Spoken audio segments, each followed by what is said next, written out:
dudes, welcome back to Uncle Eric's Corner. It's Wednesday, my dudes. Welcome to episode 3 of Perspective Check. Anyone that was watching the last 2 weeks, we really appreciate it. For anyone that tunes in and watches this, hope you guys like it. Yeah. Give us feedback. If you have any comments or whatever, I mean, we don't really watch the chat, so we can't really respond to it in that way. Feel free to... We watch the chat later. Make sure you make fun of us during the chat. Do that. Yes, exactly that. Also, I'm just going to go ahead and say it now at the beginning of the stream. Everyone make sure to throw your voices a little bit more. That was some feedback that we got, that everyone's pretty quiet. Speak up. But... Yeah, Lily, you're so quiet. Yeah, it's like you're a timid little girl. I blush. I blush. But yeah, feel free to give us some feedback. We have a Twitter and Facebook. Both of them are Roll Perspective for the respective site that they're on. Yeah, Jim, give us feedback. Shout out, Jim. What up, Jim? But yeah, we did it last week. I think we'll do character introductions and descriptions just Like first try. one more time, and then we'll just kind of stop doing that from there. So like We first still 5 do, episodes. Nay. Oh, no, I guess that's posted on the stream. Yeah, I mean the Yeah. Streamlay has that. We need to commission someone to draw fan art so that we don't have Listen, to describe it. I got someone. If you Elsman. Michael Elsman, where are you? Shout out. He's not watching that. yeah, he's not watching this. He's kidding me. Name. But yeah, so if someone wants to start, just go ahead and. I'm Sindal Falmir. I am a Ladrin wizard. I don't know. I've got a long, platinum-ish hair. It's all in a braid onto one side. Light green sort of accents across the face, which is signature of an Eladrin, as well as the same colored eyes. The Iris.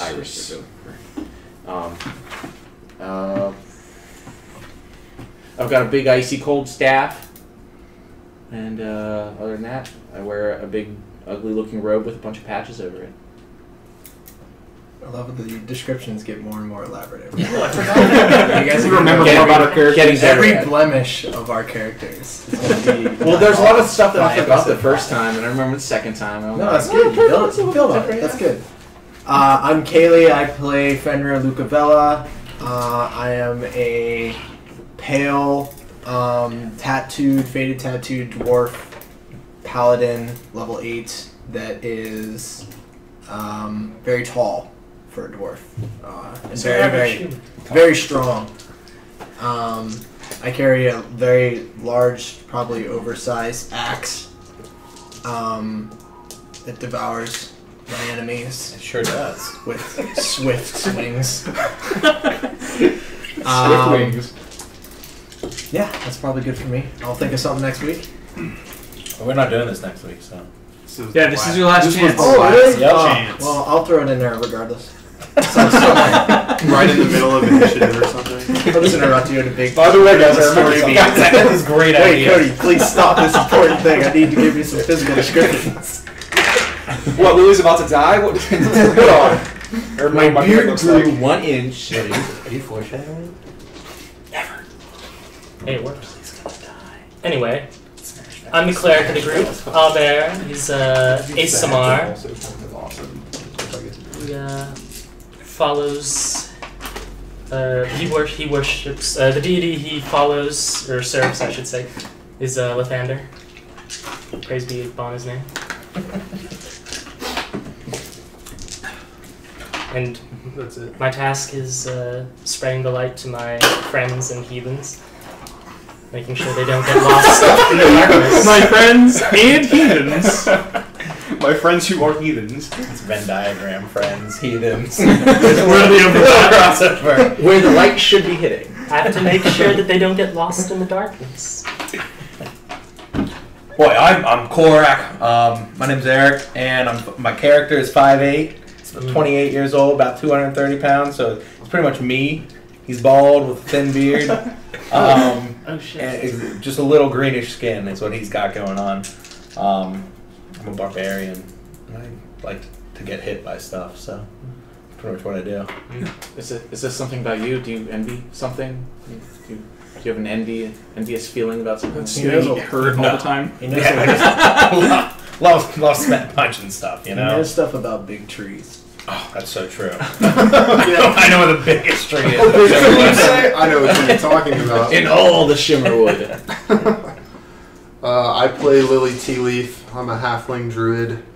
I'm pretty much a cookie cutter animal girl from animes. Specifically, which anime? Name drop. Is it wrong to pick up girls in a dungeon? Oh no, is that really what it's from? Yeah? Okay. Yeah, look her up. It's not a bad anime, actually. That's Yeah, what I've been working I'll show you at the end of the game. Sounds like a She has a multiple tea leaf tattoo around her right arm, and then a tattoo of 2 giant eagles on her left shoulder. And she wears these adorable little goggles called the Eyes of the Eagle that allow her to see very far, just to magnify her level of cuteness. She's got the Dude, that all came full circle. Yes. Loved it. My name's Troy. I play Zarnath Thor Moonglow Vertical. I'm a half-elf bard. Wear a big fancy hat with a feather out that sticks out of it. I got I have a pan flute and a lute that I play songs on. I have about 100 weapons with a quiver that can pretty much fit several weapons in it. Is that painful? Real quick, is your hat your actual hat right now? Or is it the illusion The hat? actual hat's hanging off my back. This one is the illusion hat. So you have a big hat with a feather hanging on your back. And a big fat hat with a feather And on a my big head. feathered hat on top of your head. You gotta have backup hats. Got it. Okay. Just wanted to So when I have these wanted to big, make sure of that. big gauntlets that don't really look normal on me, I have gauntlets of every strength. Makes sense. Yeah, I imagine they look odd with the rest of my garment. I'm just imagining he's got trying to play like with these gigantic. It's a good question. I never thought about that before. Your wrist mobility has to Do they go across his fingers as well? Oh, you should give him. Oh yeah, they are disability. plate gauntlets. I am a great. Can he turn it into fingerless plate gauntlets? You should give him Because disadvantage. he'd be on so his cool checks. then. Shut up. Just saying. I I remember that love for the Hot future. Topic. He's Like got a everybody fingerless your plate president. gauntlets. This episode brought to you by Hot Topic. I'm just a very good musician. By Hot Topic. Yes. And he's got a grip of steel to hold his pick. It just never comes out of his I hand. gotta fashion something. His pick for his pan flute? I have a lute as well. Yeah. I'm just kidding. I'm just kidding. Kidding. And that's Cody. He doesn't have any description. Yeah, we don't really like I play everything else. He dragged us here every week. I have to make sure everyone's here. Laziest player. Yeah, for real. No effort. Didn't put in a lot of effort this first week, so Fired. So we're just gonna So go we're right gonna- into so yeah, guys, sorry, just want to let you all know we're canceling the show. No, we're looking for suggestions from chat. That's what we're doing. How many So seasons if you have a we just monster you signed want us for? to fight, just, shout it out. No. I don't know what you said, How so... many seasons did we just get signed for? Oh, 17 seasons. 7 seasons on Awesome, all over. So... I'm ready to kill stuff. Just like Yeah, let's all roll. anime rules. You guys ready then? Oh yeah. Let's do it. I don't know how loud this is going to be. It's going to be loud at all. Okay.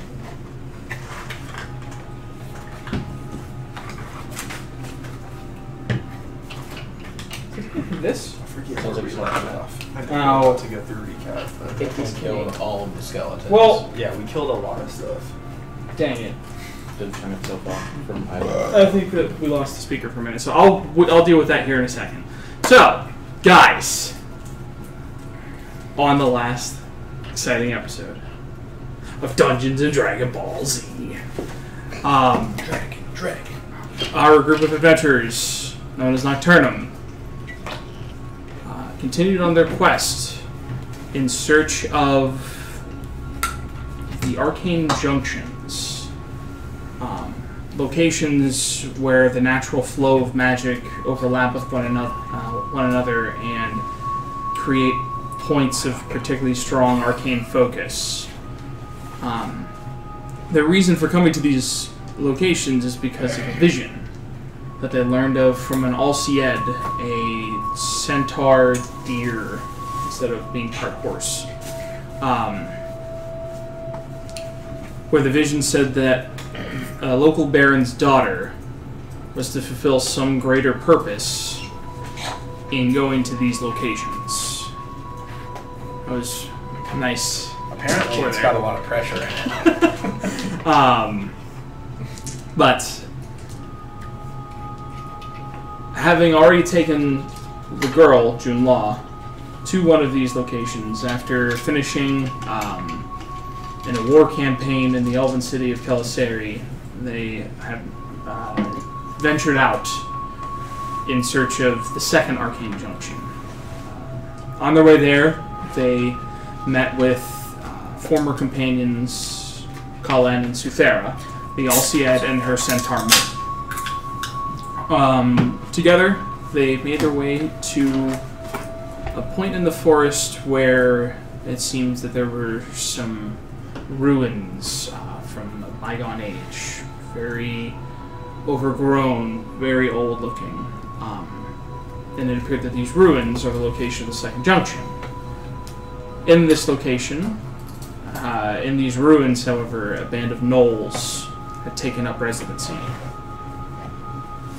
Attacking their camp and showing that they are a lot stronger than I have come to realize. The group dealt with the gnolls here.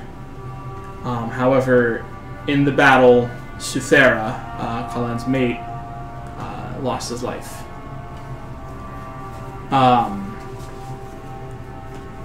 Going into what looks like an old chapel,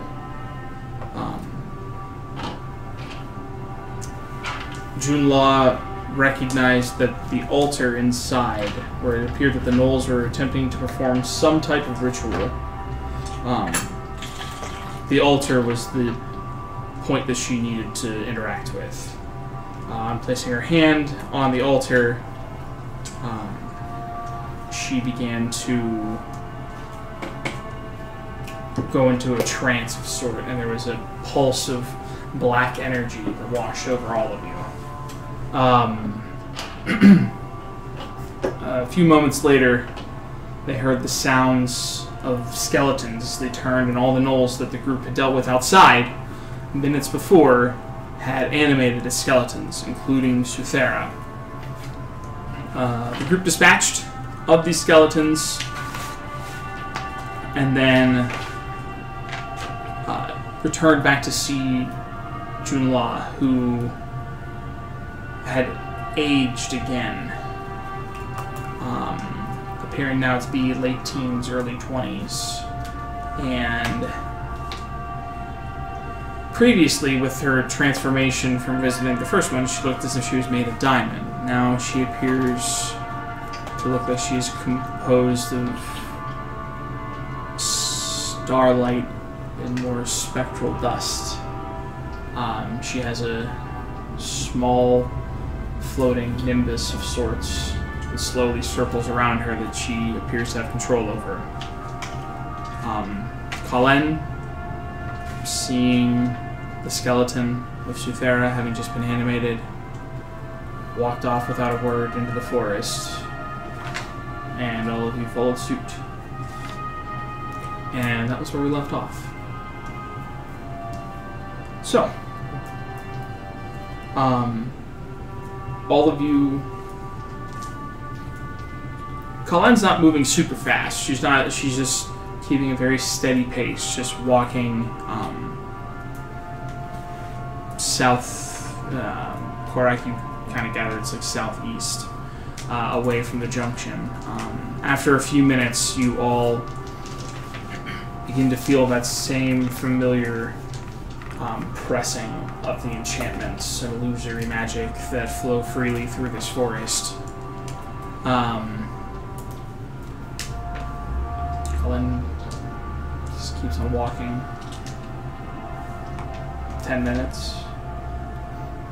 20 minutes. An hour. 2 hours. And then eventually she finally comes to a stop. She just leans against the tree and just kind of collapses down onto the ground and is just staring blankly ahead. Just do. I walk over to a bear. A bear. You're a little better about these things than I am. I'm not as well off with the words to make somebody feel better in a loss like that. I understand. What time of day is it? It's Getting into It's late still- afternoon at this point. Ready to pair. Sorry. Yeah. Getting into late afternoon at this point. it's still really fresh. Not to mention, she just saw Paired. the corpse of her mate just animated in front of her, and basically she had to see him die twice. Yes. I was hoping that she wouldn't have to see it at all, but I suppose that is not the case. Well, Now we're headed east, right? We want to. South. We're headed You south. were heading We want southeast. to go east of the city, correct? So, it had been mentioned before, you guys basically have two options from here. You can either swing out north of Kelisari, which will take you further away, and then you have to head south again to one of the two peninsulas of the Glamer Bay. Or the alternative is to head south and look for some way to book passage across the bay via ship. It had been mentioned, but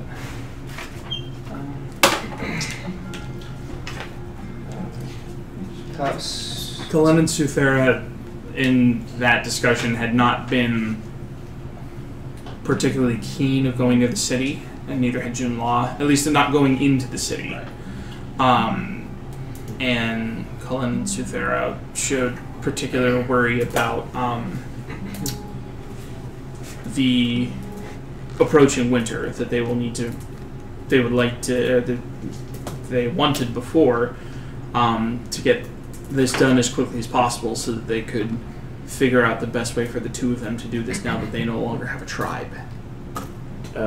do I know what god, I guess Centaur in general would worship? Centaur Alciad. Oh, I'm assuming that Well, would religion probably check. be close.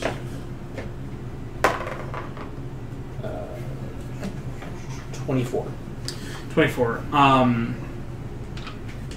So they don't worship a particular deity as much as the natural flow of nature, and there is some references to Selune in some of their knowledge or in some of their worship, but it's more not necessarily direct worship as much as just acknowledgement of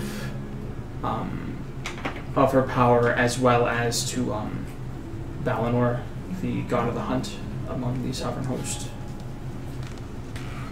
Perhaps it's best if we rest here for the day.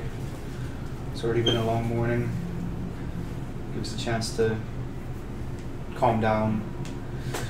Wait till tomorrow morning to move on. Perhaps we can have a bit of a ritual here. That's a long day's rest. Oh, it's been a long morning.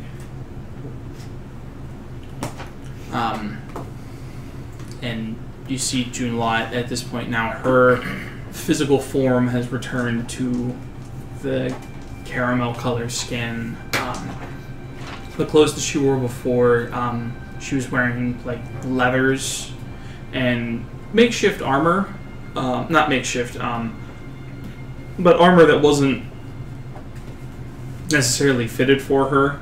She just kind of grabbed the smallest suit of armor that she could fit into during your willingly facilitated kidnapping. But you see now at this point that she wears, like, after the transformation, she wears long flowing robes of different, it looks like silver and gold inlaying of it on different threads of silk. It's very nice. Not so much now, having just been walking through the woods for the past 2 hours, but she wears clothes that are actually fitted for an adult like she is. Is there any relevancy to those colors? Is that like a?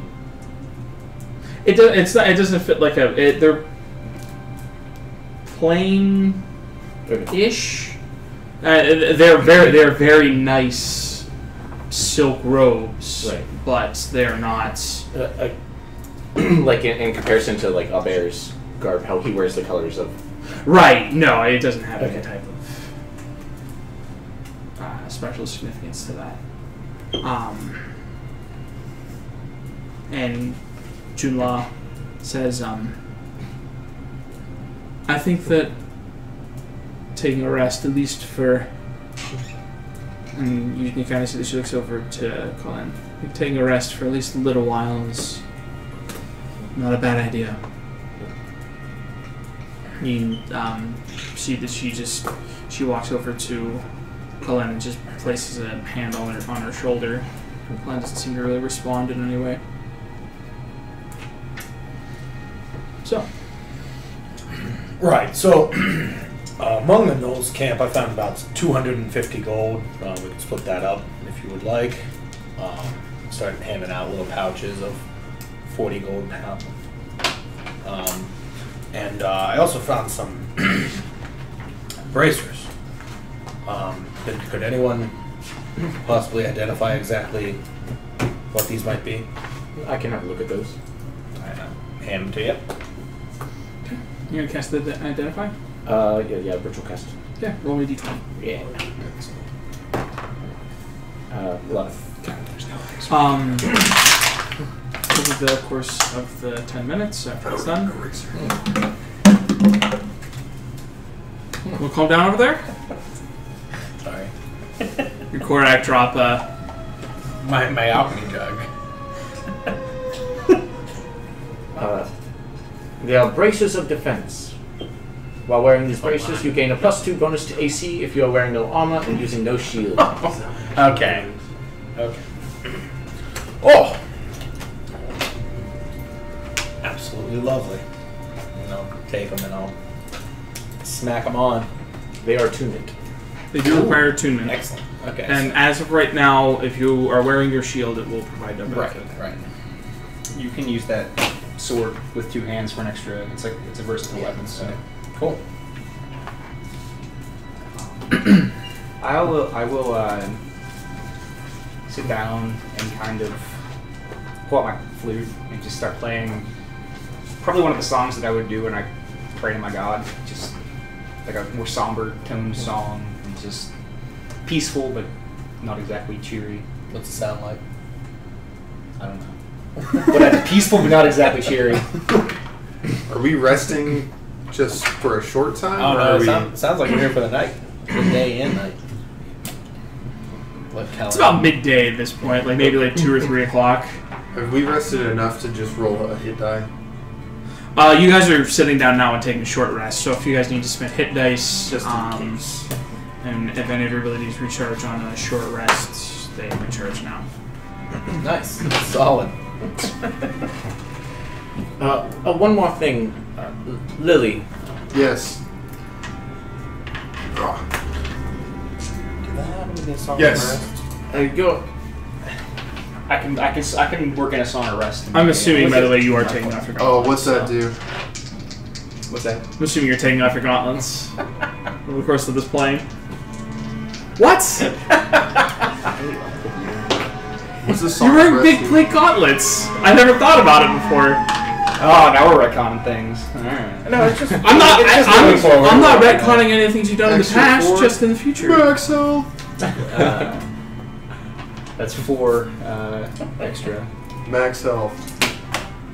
I did get hit, huh? I'm pretty. You should also be able to use your natural recovery if you want to do Good that. point, DM. I can do half my druid level, correct? I think so. I'm gonna double Should be in check. your handbook. I got some good rolls. So we're just taking a short rest then? That's cocked. As far as we are right now, yeah. Just service. A long rest is like a full night's sleep. I don't Yeah. think we're gonna go for an 8 hours. Check out those rolls. Well, I don't know. We might. I don't know why we wouldn't. Troy, you said plus 4? Yeah. That's per hit That's dice? for a longer Yeah. period of time. That's It's like 3 overall? o'clock in the afternoon. I'm not really sleepy yet. Yeah. We're not sleepy yet. No, Fenrir. dude. Equal Very to sleepy. or less than half your druid level. He's worked it. He's worked This it. large dwarf So I'm body gonna recover consumes a energy 4th way level higher than a spell. normal dwarf. 6. And you gave us 4? So, was that Yeah, Yes, he did. 4 months.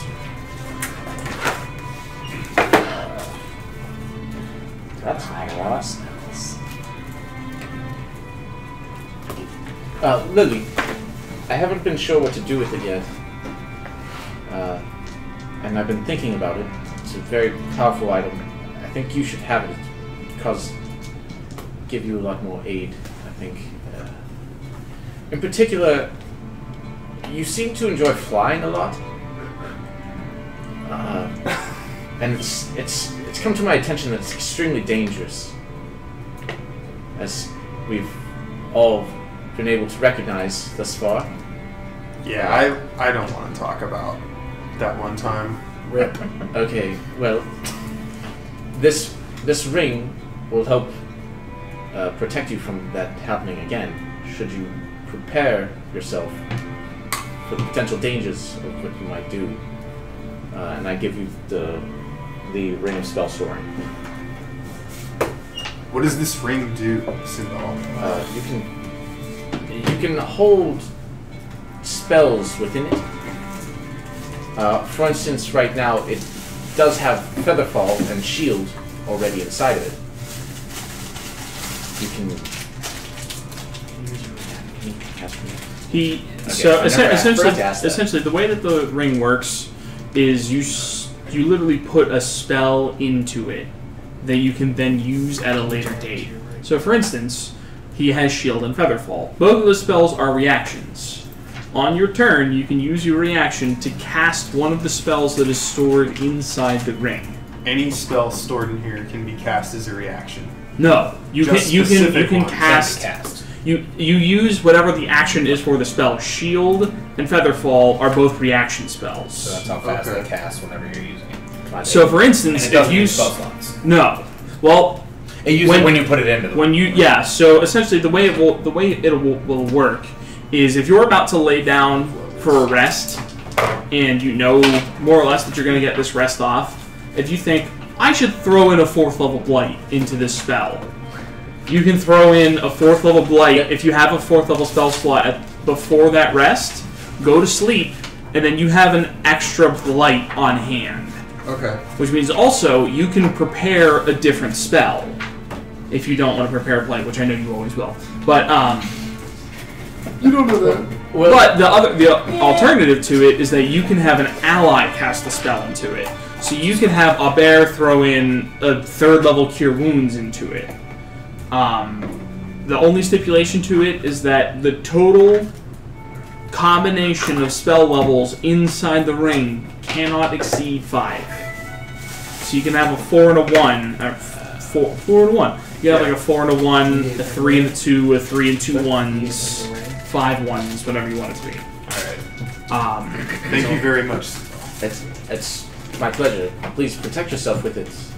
Also, there is one other spell in there. I didn't have time to change out one of my own personal spells. Use it. Use it at your own discretion. There is an enemy dead, holding the other 3 slots in there. So currently that ring is full. That makes me happy. Yes. I'm gonna switch the boots of levitation out for this ring. What items are you tuned to? Well, Out of curiosity. if I do that, it would be Eyes of the Eagle, Ring of Evasion, and now Ring of Spell Story. That's right. I forgot that you bought that ring. Okay. What's the ring of evasion? Basically, if I fail a dexterity saving throw, I can use a charge to automatically succeed. Oh, that's okay. Cool. For me, that's good because one hit might end my life. That's Nito Burrito. Is that rounded up or down? Okay. Always round up, down. Up in this situation. Does it like increase your dexterity? Always around No, the way that's it's just beneficial an to the automatic fish. succeed. How many charges? It's always around the Yep. way that's most beneficial. Does to it everybody. recharge? Or do you It have- recharges basically the way it works. at each day. Not necessarily. Morning sun. Well, I roll to see how many charges it recharges. So what's the plan? You guys resting here? Are you guys gonna try to make a little bit more progress through the woods? What are you guys planning on doing? I'd like to make some more progress. Constitution. I don't like sitting still when you don't have to in the wood. Did we decide which route we are taking? I believe we're going south Mine being and seeking passage across the division. okay. I was just curious. Wait, so you mean we tend to cross the bay by boat then? Oh yeah, that's the plan. I believe so, at least. And Junla chimes in. I think it'll be faster if we go by ship across the bay, and I would prefer to not go near the city again. If we've been out here for a week and a half at this point, there's more than likely my father is not pleased with most of you. Yes, I figured that. Understandable. And Just hope Patrithus is able to keep a little bit of a level head on your father. we'll see. We'll see. Quick question about this ring. Can you clear it without using the spells? That's the only way to clear them. No, you have to cast the spell to clear it. Oh, that's a new sheet. I see what your intentions are. Once you get an necromancer. He's already using blight like crazy. I am owed the Eye of Groosh as well. I was hoping to quell this by giving you the ring, Lily. Well, I'm all for That's continuing not my today. business. I would prefer Well, to we just all continue spent as hit well. dice, so let's go. I mean, Kalen, do you feel that you are strong enough to continue? She kind of looks at you with a 1,000-yard stare. She's stands up and starts walking through the woods south.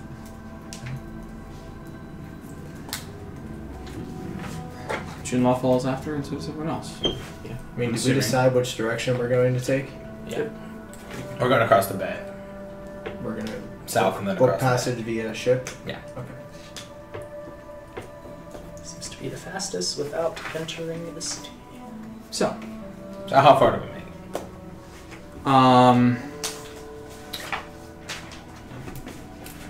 let's see. Okay. You guys travel for about another 2 or 3 hours. Starting to get a little bit later in the day. Actually, while we're... How fast are we actually, like, walking? It is a slow and arduous journey through the forest. Well, if that's the case, could I also be on the lookout for interesting herbs? Sure, Plants. go ahead and roll me a survival check.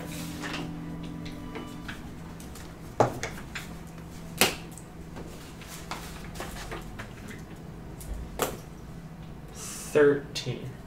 Okay. Looking around through, just kind of keeping your eye out. You do notice at one point when you're walking along, you spot a bush that has. You can see that the roots for the actual bush are very shallow and about halfway out of the surface, not dug into the ground very deep. And you recognize these that they are used in they can be used in the creation of potions that help to neutralize poison effects. And you collect some. You're not sure if it's enough to create a full potion, but if you want to write down that you did manage to find some of these. Sure. I don't know what the hell to call them. I don't have that in my notes for flora and fauna. Wow. Worst DM ever. I know, sorry, man. Tony, man, does the least amount of work every week. But yeah, if you just want to write down that you found some roots for a potion of poison cleansing, some of the components for it.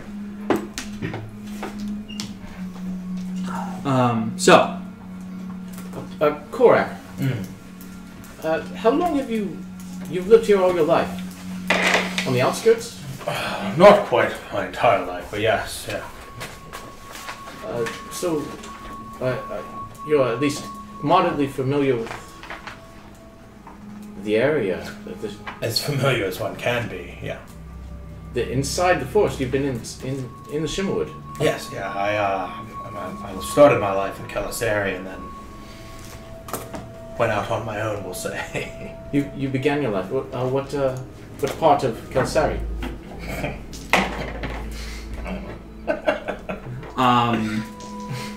It would be mostly on the what's called the exterior district of the city. Okay. Mostly the exterior district. I found my way around, but you didn't find the city to your liking, then? oh no, I like the city. I prefer the wilds at this time, but things happen, you know. Oh, certainly.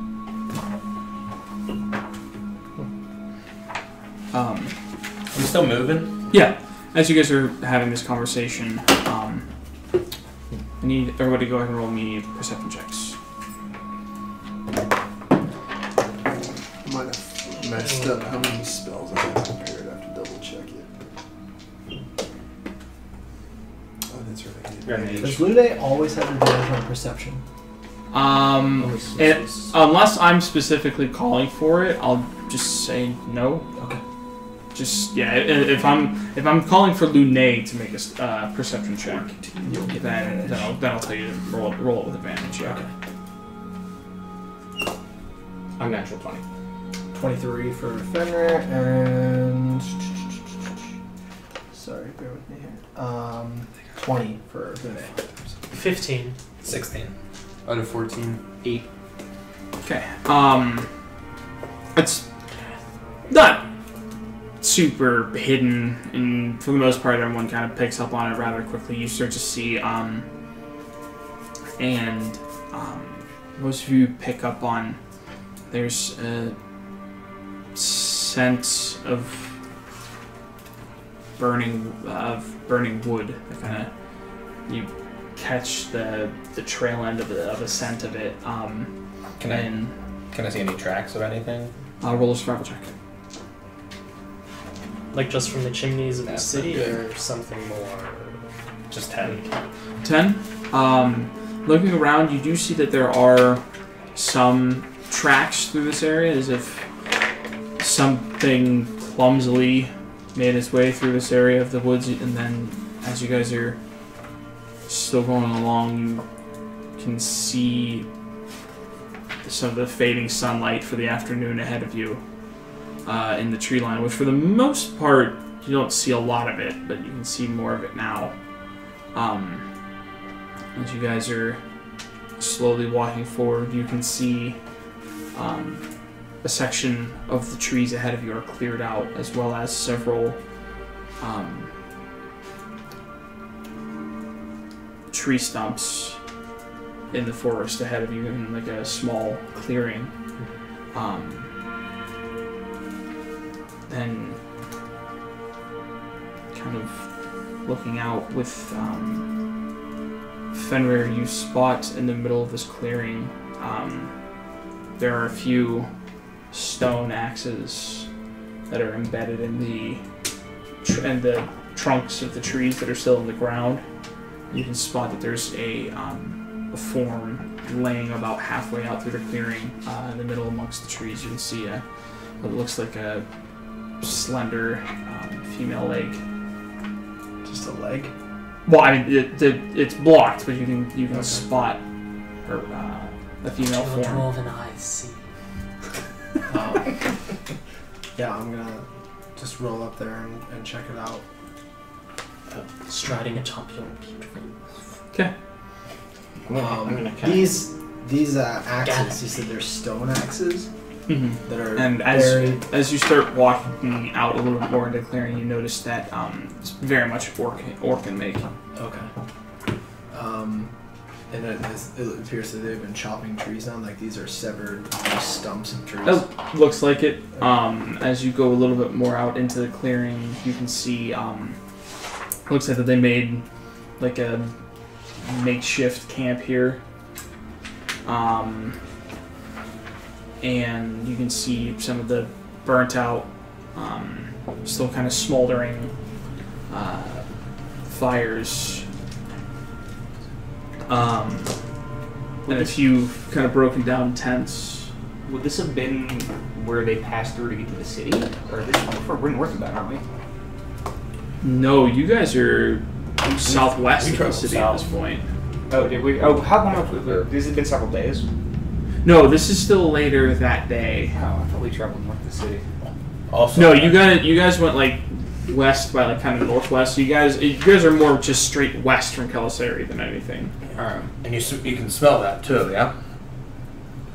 The burning.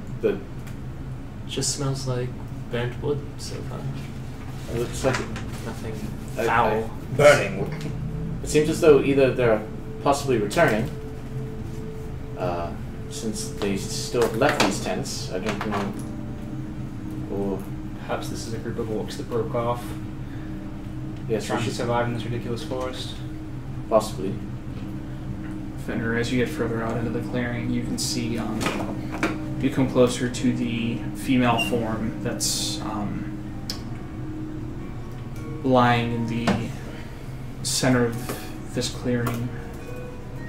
Her skin is green, as well as you can see that there are bits of leaves that seem to make a natural type of clothing that kind of covers up the different bits of her, or at least what's left of her. There are signs of cuts and abrasions and lick marks across the back of the clearly not moving form of this female. You can see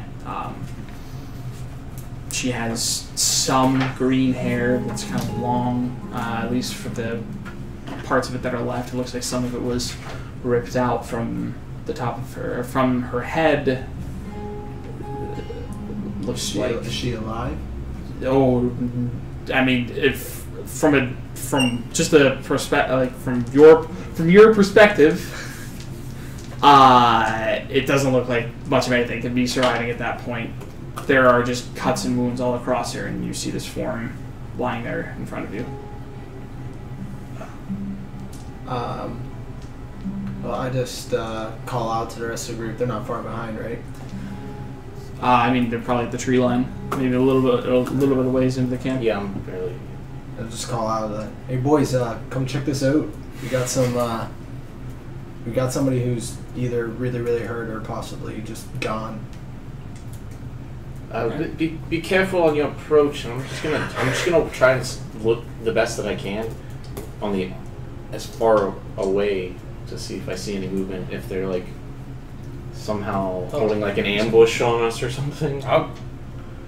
Do we notice any like banners or flags are they holding around this camp? Perception checks. Everyone? He was asking for something and he was asking. 11. 11? Okay. Yeah. I was gonna walk right 13. up to the corpse and see if it's 13. 13. You see, just off of a cursory look around the camp, you do see that there is on the side of one of the tents, the Eye of Grumsh, the familiar singular eye that you saw a lot in the last month. Really? I'm gonna draw my bow and then head across towards the body just to check on it. Okay.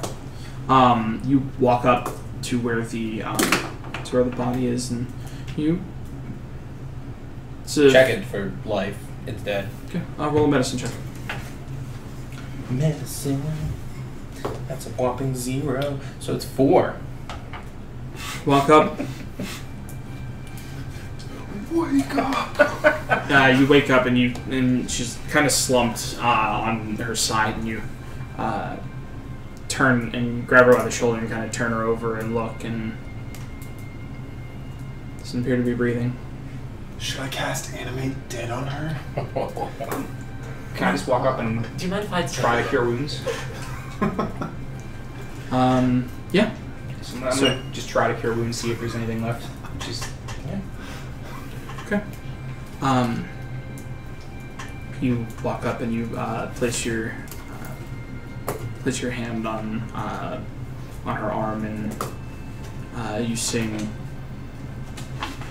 your bardish words, and you. it's kind of just like a hum. Like I just let out like a gentle hum as I release the spell. Doesn't sound like. Yes, project. Gentle- Make sure the audience. Gentle can like hear. Lily's voice. You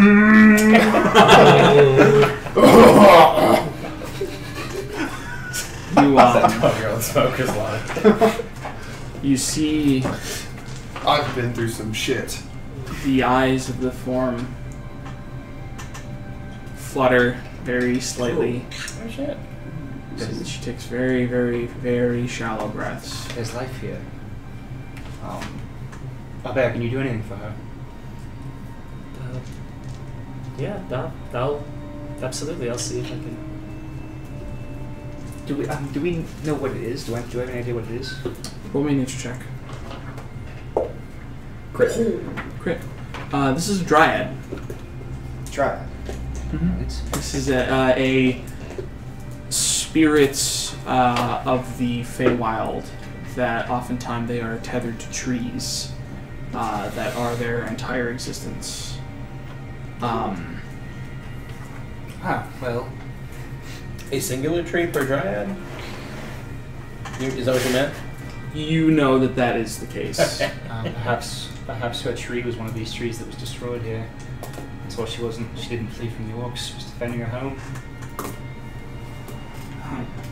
You see that her eyes flutter open as she starts to lift her head and sees you and Korak and Fenrir in front of her. She weakly pulls her arm back away from you and tries to... She makes a very, very weak attempt to skirt away from you, and it doesn't really go anywhere. I say in Sylvan, we're not here to hurt you, we're here to help you. And you can see a moment later she looks around at the clearing a little bit more. And you can start to see tears kind of well up in her eyes. You might be here to help, but... And Sylvan. You might be here to help, but... There's not much you can do for me now. Is there any way to save you? Are you without your tree. You can see that she kind of lifts herself up, and she kind of sits. She sits on the stumps of. She sits on the stump that's right next to where she was sitting, laying down, and she just kind of sits and she just kind of caresses her hand along the rings on the top of the tree.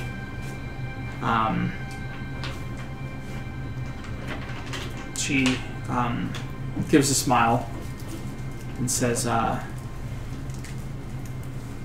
No, it was my duty to protect this tree. I don't have much time with it gone. I'm glad you could bring me back, though. At least wake me up so I can say goodbye. And you can see that she kind of turns her head and looks towards the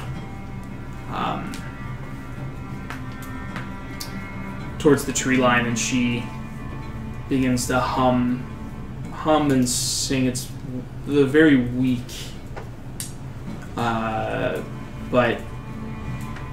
manages to get the job done. As you can see, looking towards the tree line,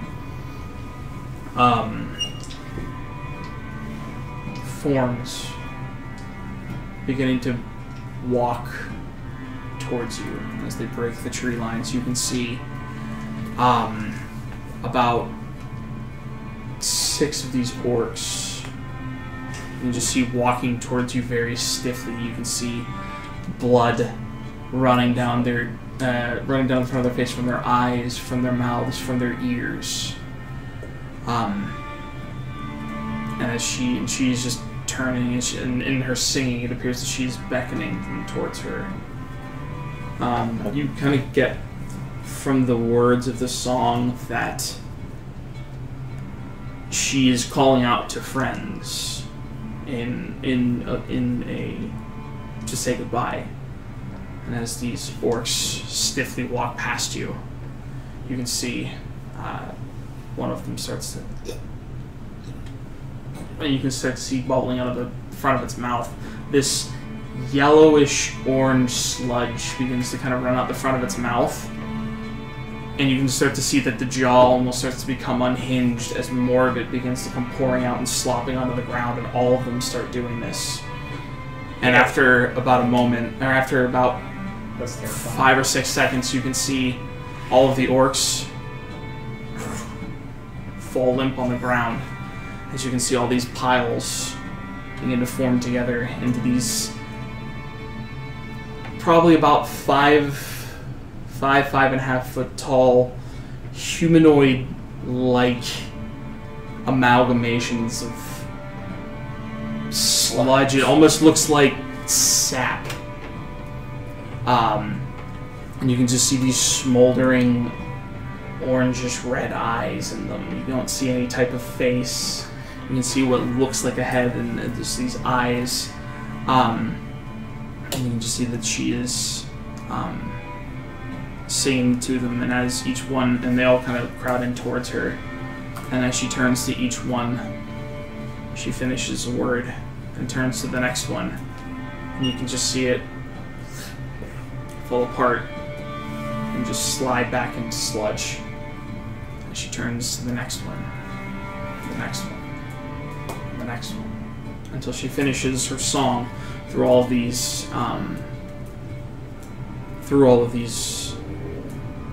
sap-like monsters. And as she finishes and the last one falls, she turns and looks to all of you, and in a very broken common, "Thank you." And you can see that as she just kind of smiles, you start to see that the leaves that make her form and her skin all begin to turn. Rest peacefully. She kind of gives you a nod. as her skin and leaves turn bright oranges and reds and yellows, as her form just blows away like leaves in the wind. What was this creature called again? Dryad. Spell that. D-R-Y-A-D. D-R-Y-A-D, that is correct. Zon, what in the world just happened? She was tethered to a tree that was here. Without it, she had no way to live on. Her one purpose was to guard this specific tree, and since it was destroyed, she had nothing angering her anymore. And what were these other creatures? These. I have no idea. Can I expect some like but goop? they didn't attack us. Yeah. Roll me a nature check. Roll me something. Give me a goop check. Goop check. Nature 10. Okay, so going over and looking at it and kind of like running your sticking your pinky in it, and it's very sweet smell. Oh. I'm looking at it now. It's all at this point. It's just the grass is kind of matted, because it appears to be somewhat hardening into like a more solid gel. Stick your finger in it. And your finger's really sticky, like tree sap. Huh. Well, I wonder. Is there any way to get this into a vial? Study it later? We could try. I'm gonna take my last empty vial from healing potions because I don't have any more. I have You- a couple. It looks like tree sap. Well, you never know. Fill it up and cork it. Sure. So you've got a vial of sappy, goopy monster essence. Are all the tents still there? Are they torn down? Looking at them, it looks like that the tents are still up. The fires are just kind of like it's what you were smelling before. They are not. They are just kind of white smoke at this point. Smoldering or whatever. Just very very little left smoldering and what's left of these fires. Can I just take a quick look through the tents, see if there's anything? Sure, roll an investigation check. What time is it? I was gonna say. At this point, it's about It's 8 o'clock. 26. A detailed map of the dawn. 26. Another eye of Grumps. His other eye. Looking through these, you. Sorry, my brain stopped working there for a second. You find 25 gold pieces amongst the contents. Most of it's just Nothing. nothing of particular interest. It's just basically whatever they could grab. You could see that it looks like all of the weapons that they had are all still lying next to their bedrolls.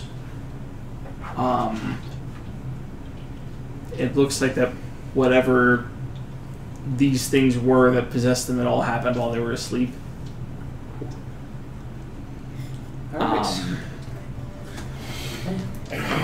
The song that she sang, like, drew these orcs in? They had goopy things inside of them. I mean, I understand that, but, like, still. Like, Yeah, drew the hosts in. Yeah. We'll say. The song that she sang was something of a farewell to her friends, so perhaps they have something to do with whatever those were. Okay, but we have no idea as to how these orcs were infected, or whatever. In their you wanna call sleep it. is about it. Just What was your investigation check? 26. Oh, okay, yeah, 26. You did notice that, like, next to the bedrolls where they were, it looks like that there was the sap leading up along the ground up to where the bedrolls were. Then the bedrolls were subsequently covered in this, Alright, so and then they got up and left. clearly, whatever the sap things were is what did this. So looks like they Thought that was, handled the fight for us. thought that was obvious. Is this some sort of Lily, is this some sort of a druidic magic that you've seen before?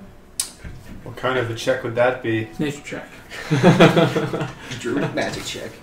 It ain't anyway, did it? Yeah! Wait a minute. I still have a luck. You were. Well, Yes, absolutely. I we would are have luck. about to go to sleep, as far as I can tell.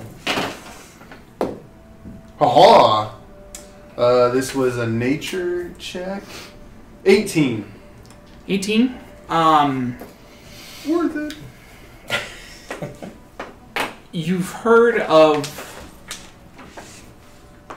the spirits of nature using resources that they have to make physical manifestation. Maybe this is what they used. So, something to this effect. Like that the chopped down trees. They used the sap from these trees and made themselves into this. You're not 100% certain what this is. It's not necessarily. It's not a spell that you have. This is very much a more like a worldly thing that will happen. Oh, so are we spending the night here? I would like to keep moving. Perhaps not. In this 8 exact o'clock. location. 8 o'clock. It's getting pretty dark at this point for it being fall. Well, Perhaps we should travel a bit away from here. I don't know if I want to sleep amongst a bunch of dead orc carcasses.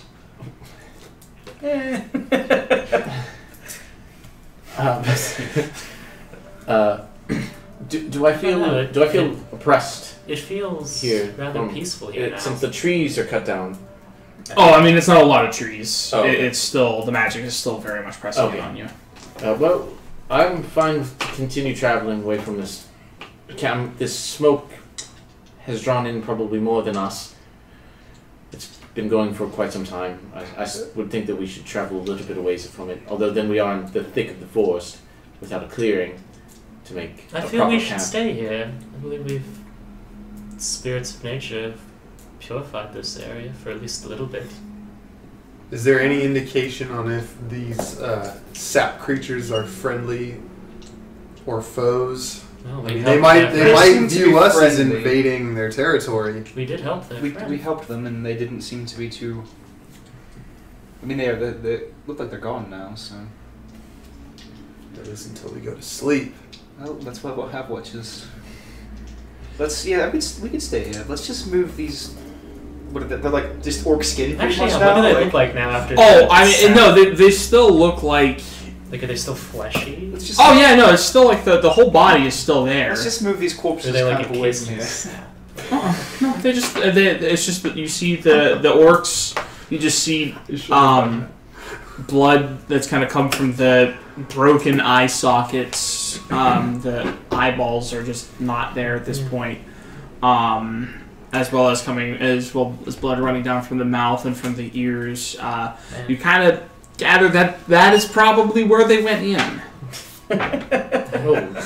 Pick the I didn't have to roll a check for that? No. I guess I should have prepared gentle repose. So, you guys moving or staying? I think we're staying. Okay. Let's just stay. I'm taking first watch then. Nothing ever happens on first watch. Okay. I'll do first watch. Alright, as you guys, as you all sit down, you guys set your watches, stop it. The night passes by uneventfully.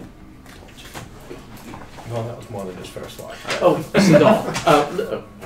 yeah. Well, can I Go ahead. please speak with Lily first?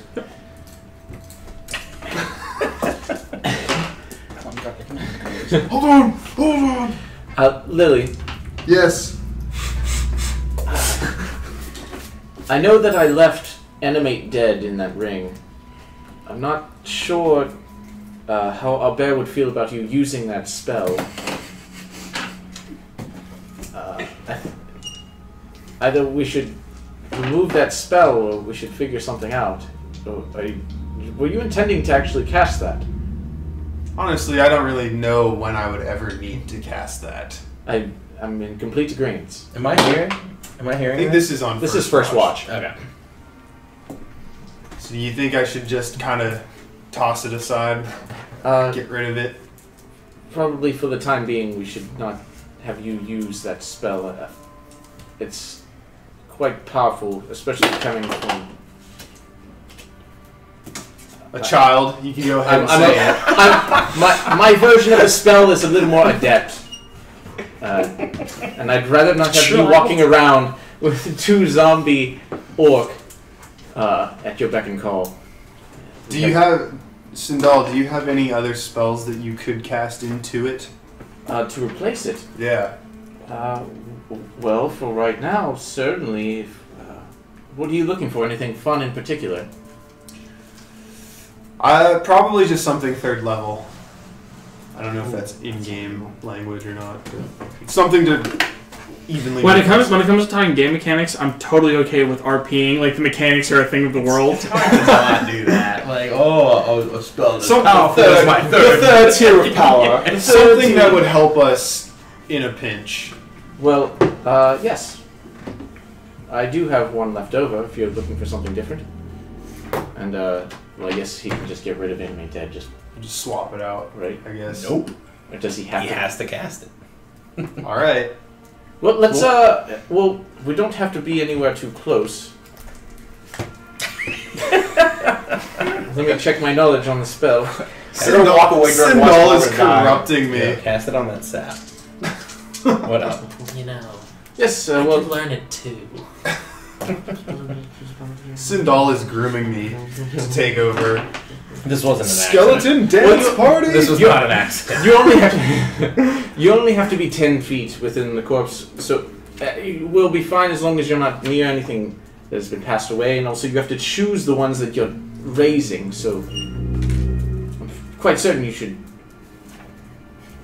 choose nothing and cast your spell to remove it, and I will place the spell Fear into your ring. Okay.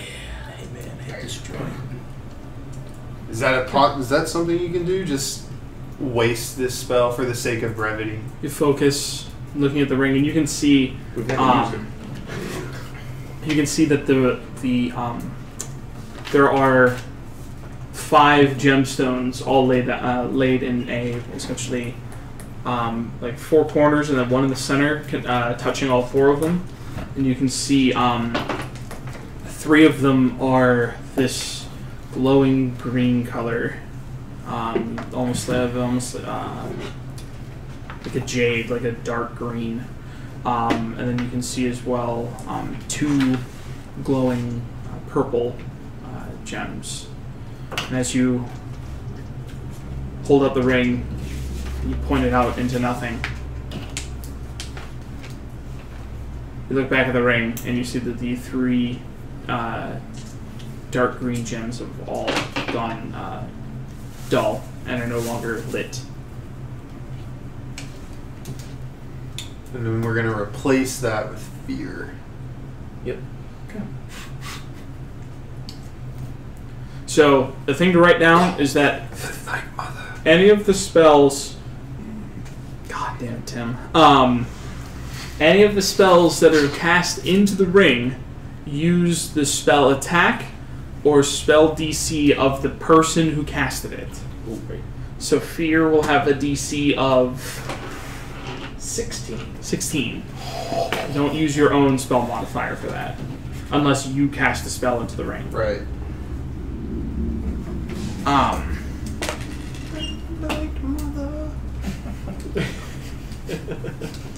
Send you a text if you can look at it. Okay.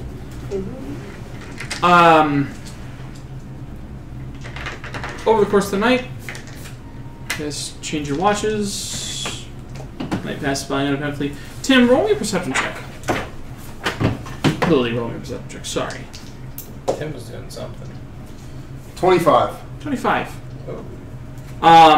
You guys are getting your stuff ready in the morning. The campsite's kind of getting ready and moving. Bring out the death flute.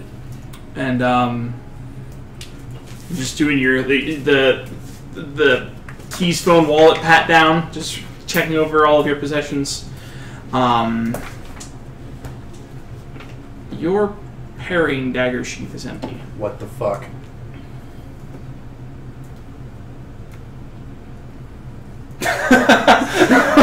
So, Lily, language. Guys, I've lost something. Has anybody seen my parrying dagger? It was with me when I went to sleep. Everybody check all your possessions right now. yeah, that's a good idea. Can we do that? I'll check my possessions. Check through all your possessions? Yes, everybody. Yeah. Sure. Yeah. Do any of you have it? Oh, I meant for anything missing. No, I just meant Oh, they're checking. everybody check your own personal stuff for anything missing. Oh! No, no one else has anything else missing. Okay. I wonder something snuck in and nice and stole it. Were you sleeping with it? Yeah, I always do. What, Oh, well then it was missing yesterday. Oh, really? Yep. Wait. Remember? Nope. Yep, hold on, I'm looking. What? You don't know that. Oh, I didn't know about it? Nope. He never said anything to anybody about it. Oh. Wait, you hold had on. this thing and you never Hold your used it, horses. showed it to us? No. Oh no, he's had this parrying dagger. He's had it for a long time. Yeah. He didn't tell anyone it was missing yesterday, though. He didn't know it was must missing not have I because- noticed. didn't realize it was missing yesterday. Yeah. You never went to draw it. You just felt it was in the whole time. You felt the sheath, but not the dagger. Boys. Happens to the best of us. Do you roll over in your sleep? Why do you sleep with a dagger? Is it attached to you, Lily? Seem unlikely that she rolls over in her sleep. She's sleeping with daggers. I think I can try to help you. I just need to go through some of my spells. Okay. Well, before we even start here, you know, I ran into something the other night. Kind of brushed it off as nothing, but, you know, after thinking about it a little bit, probably should have told you, you know?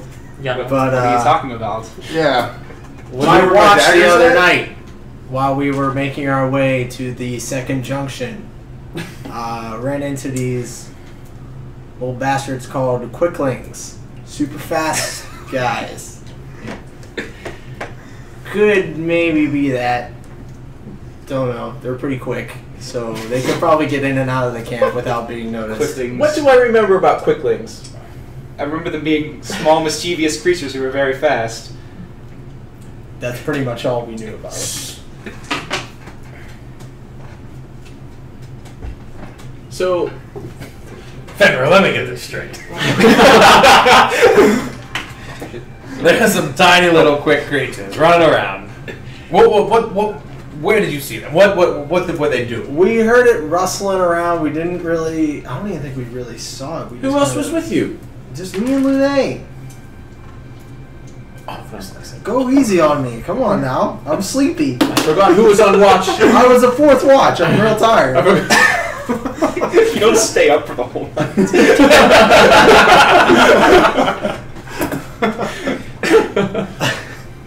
I had to get up early, so yeah. No, we only saw one, and it just kind of ran off. I didn't see a bunch of them. I just saw one. Was it holding anything? No, and didn't bother us. Didn't do anything. Didn't notice it holding anything, at least to my knowledge. You didn't even see it. Yeah, I was about to say we didn't see it. No. Didn't Lune just kind of? Lene sniffed around and determined that What it was a somewhat familiar scent of the type of creature. Okay, yeah, that's all I knew. We didn't actually see it. We heard it rustling about a boot. Red comment. And that was that. But I just thought I'd bring it up now. That could be a possibility. So everybody watch your shit. That's So a do good I one, have time to unfortunately. prepare new spells? Oh yeah, no, you guys have finished your Bear, can you help me out? rest. I Oh. believe I can. Lily, we've been traveling for a little over a day or two from that point. What can you do to help me? Level 2 spell, I'll cast Locate Object. Oh boy, that's not what I wanted. If Cast it's- locate object. Yes. 1 second here.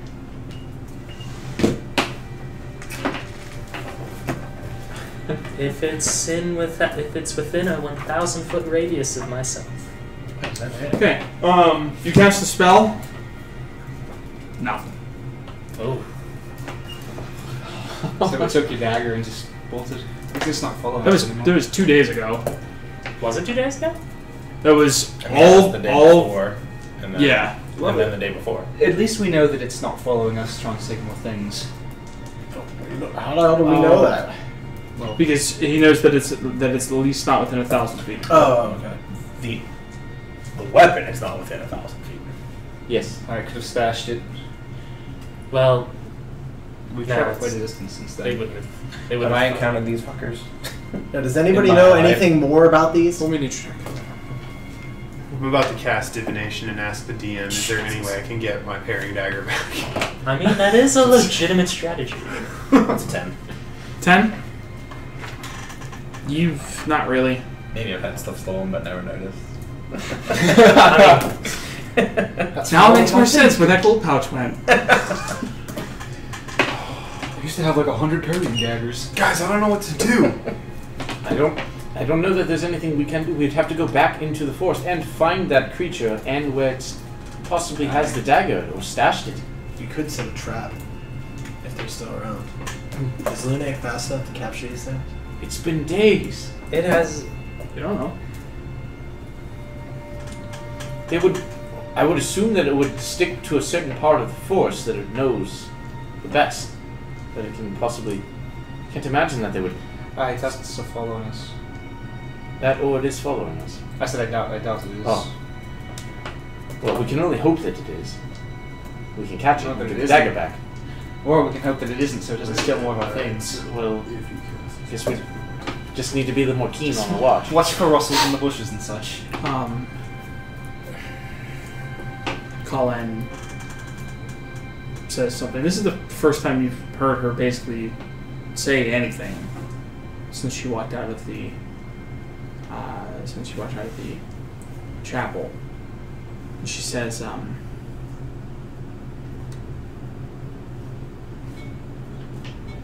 we don't have time to go back and search for a dagger. But it's a parrying dagger. I mean, I agree, Cullen. Winter is coming. We need to keep moving, and we can get you another parrying dagger. They don't believe that. They're Wait, expensive. can you buy Really? these I'll in- buy you a new dagger. I'm sorry, I didn't let everyone know. I'll buy you. Oh, a it's new not your dagger. fault. Alright. Oh, I didn't even see it. Lune just said that that's what it was. It didn't come anywhere near the camp as far as we knew, or as far as I knew. I'll buy you a new dagger.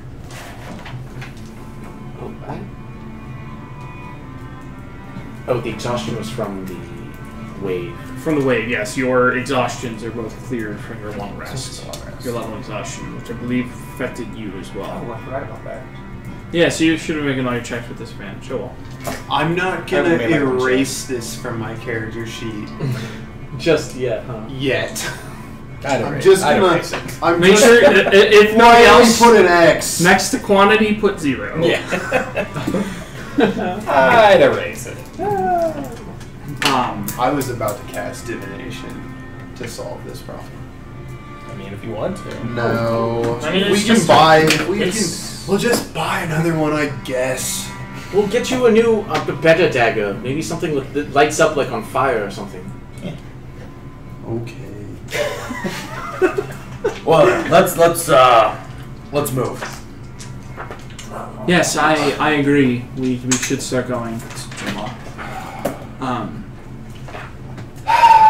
Colin, are you all right? Do you think you can? That's not the biggest sign. Do you think you're ready to go? Colin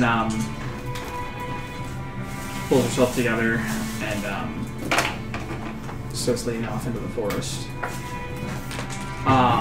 Lily's stomach. Kicking rocks. That first day through Lily's.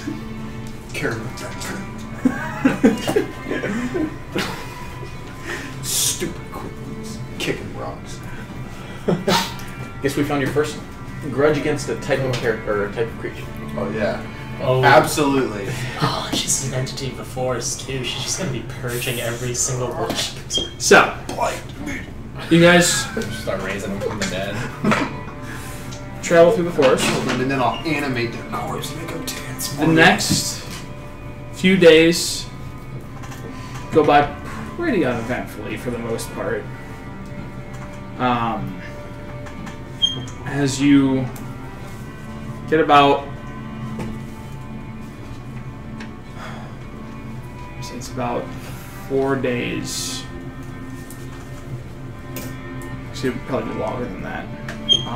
Is any more of my stuff missing? No. So you wake up, check your stuff, you're fine. About another, say about another 12 days pass by. It's mostly just forest. It is a very slow process traveling through these woods. I'm kind of keeping an eye on Colleen during this to see how she's doing. Roll me an insight check.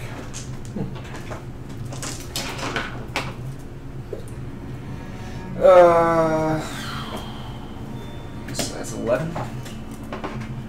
11. She's kind of hard to read. She's being very distant. Do notice that she seems to keep a particular distance from Junla. But not really able to get too much of what her current state is. Like one night when we're resting, I'm gonna go up to her. And just, I'm gonna walk up to her. How are you doing after everything? We haven't really had a chance to talk. Well,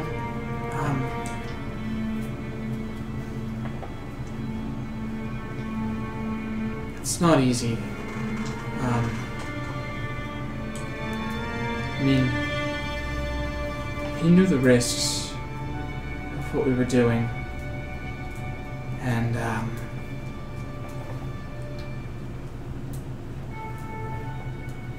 I've been better, clearly. Grief is a tough thing to deal with.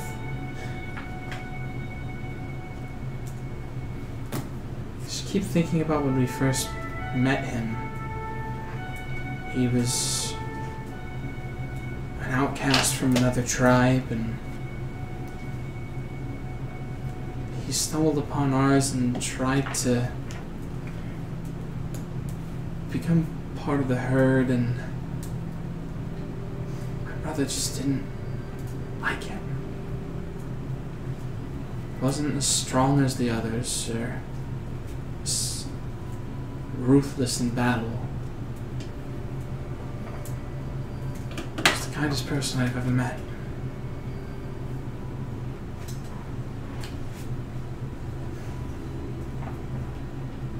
Well, don't blame yourself for what happened.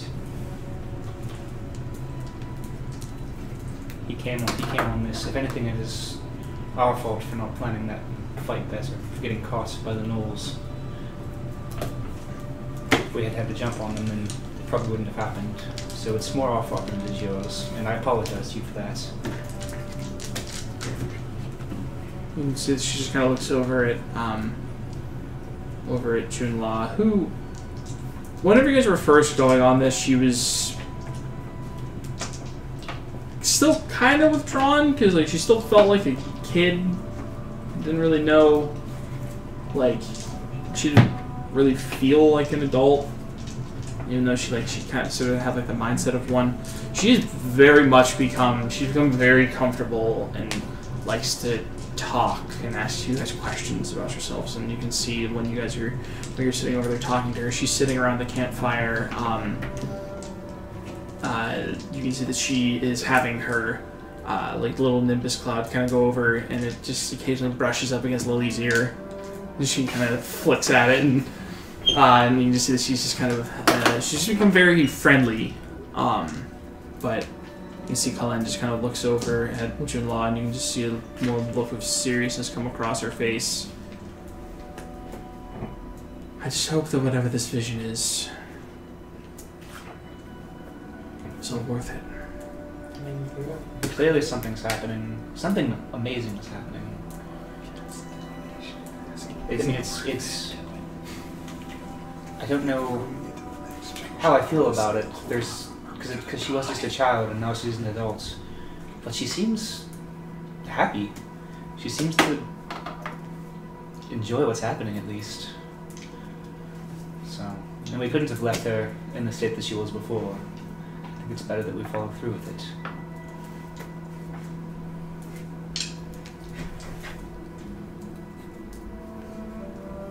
You're probably right. I'm just too much in my own head. Come on, let's get some sleep. Right. One of these nights, I want to cast divination. There it is. Okay. For the small price of something worth 25 gold pieces. So we're giving up Lily. Well, I don't know about my religion. This thing, a sacrificial offering appropriate to your religion. So what forest animal are you going to kill? There you go. Forest animals aren't worth 25 gold pieces. That's a good point. What if it's like a rare fey creature?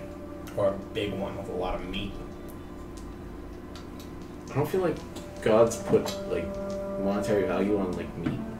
I think that's more like the people. I didn't know it was worth 25 gold to the I'm pretty sure the god of the hunt really will appreciate a very prime boar. That's true, though. That's true. Are gods super into humanoids? Relaying So our what? message.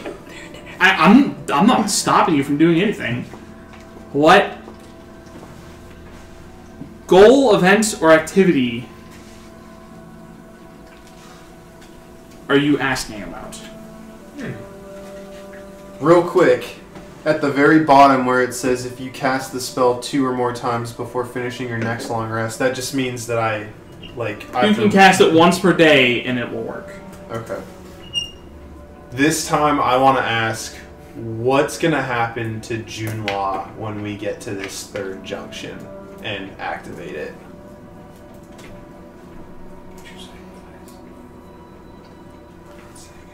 Interesting. Thought you were gonna put the parrying dagger.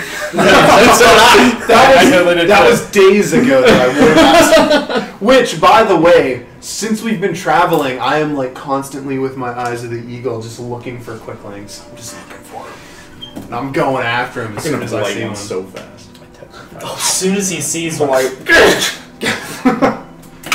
like we're just walking one day and you just see Lily just blasting poison necrotic energy. As you sit down and go into your ritual, you pull out a few, just kind of looking around the woods. You gather up a few herbs and pull them together for a small ritual. You offer up. You can just mark 25 gold pieces off of your inventory. So, like for things in the future, for things that aren't like this, where it's vague, if it says a very specific item, you have to have that item. Okay, right. But this says something. But this worth is a 25 vague gold. thing. Yeah, that's why I was wondering if you'd let me do that. So in the future, I can still do this and just mark 25 gold. What are you attempting to offer up? I don't know, because I haven't picked a religion. I was maybe 25 gold pieces. Okay. I'll pick a religion for a later date, so I can. It's been a year. I'm agnostic. That's fair. As you settle down into your ritual, and you all see Lily going about doing this, which it's very strange seeing this jovial, small, little fox-eared girl setting in and casting a very meticulously going through and setting up this small ritual. Where is my parrying dagger? As you kneel down and you go into your incantation. You close your eyes. And you hear the sounds of the crackling fire from your campsite. You hear the sounds of your companions breathing near you. And it all fades away. And you can just hear the sounds of the forest.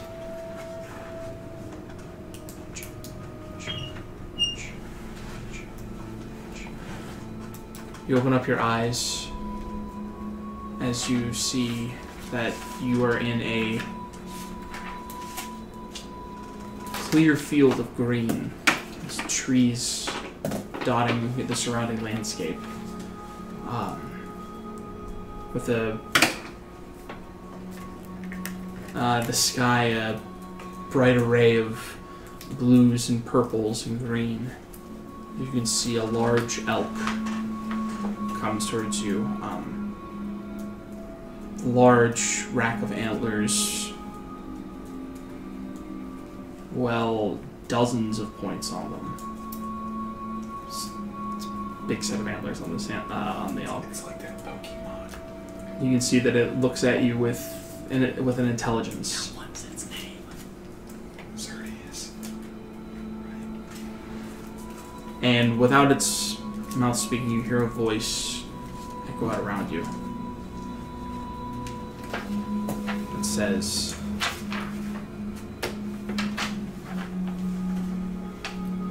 "One of the past will return to the present. One who has seen and knows much. One that will help in the coming strife will return."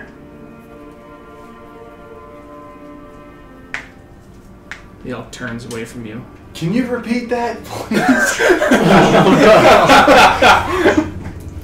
I didn't get the last part. So it jumps off into the distance. You see Lily I was breathes. staring completely. Oh yeah, we're all like staring at her now. Looking at her, you can see that there is beads of sweat kind of rolling down from her forehead down on her arms as well. You can feel that you're in. You can just feel the cold sweat. Your hands are a little bit clammy. You see your companions around you.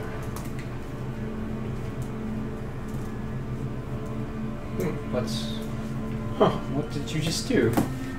So, I spoke to, I guess, my god. I guess. You have a god. I didn't know you were religious, Lily. Neither did I. Well, I asked my god what's going to happen to June Law whenever we get to and activate the third junction, and what I got out of it was, one of the past will return to the present, one who has seen and knows much, and then something about strife, and I forgot the rest. Lily, what were these incense you were burning around you? I don't know. Have you ever prayed to a god before? Have you ever? Wait, That was the first time. you spoke to a god directly. I'm pretty badass. What did the god look like? It was this giant elk with huge antlers. It was rather impressive. Can I check that one? Yeah, I was in a second. I check on what that might be. Would that be me? Unless a bear wants to take it. One religion check from you.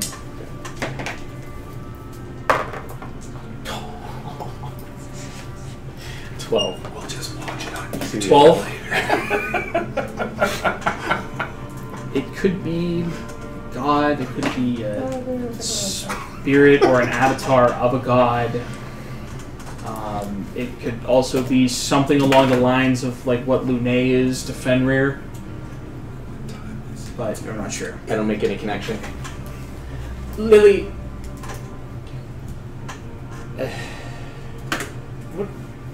I start going around You and checking the casted a incense. divination spell, correct? Yes. That might have not actually have been a god that you were talking to. That could have just been a servant of the god, or perhaps even a deva. Oh. Do any of her incense mess people up?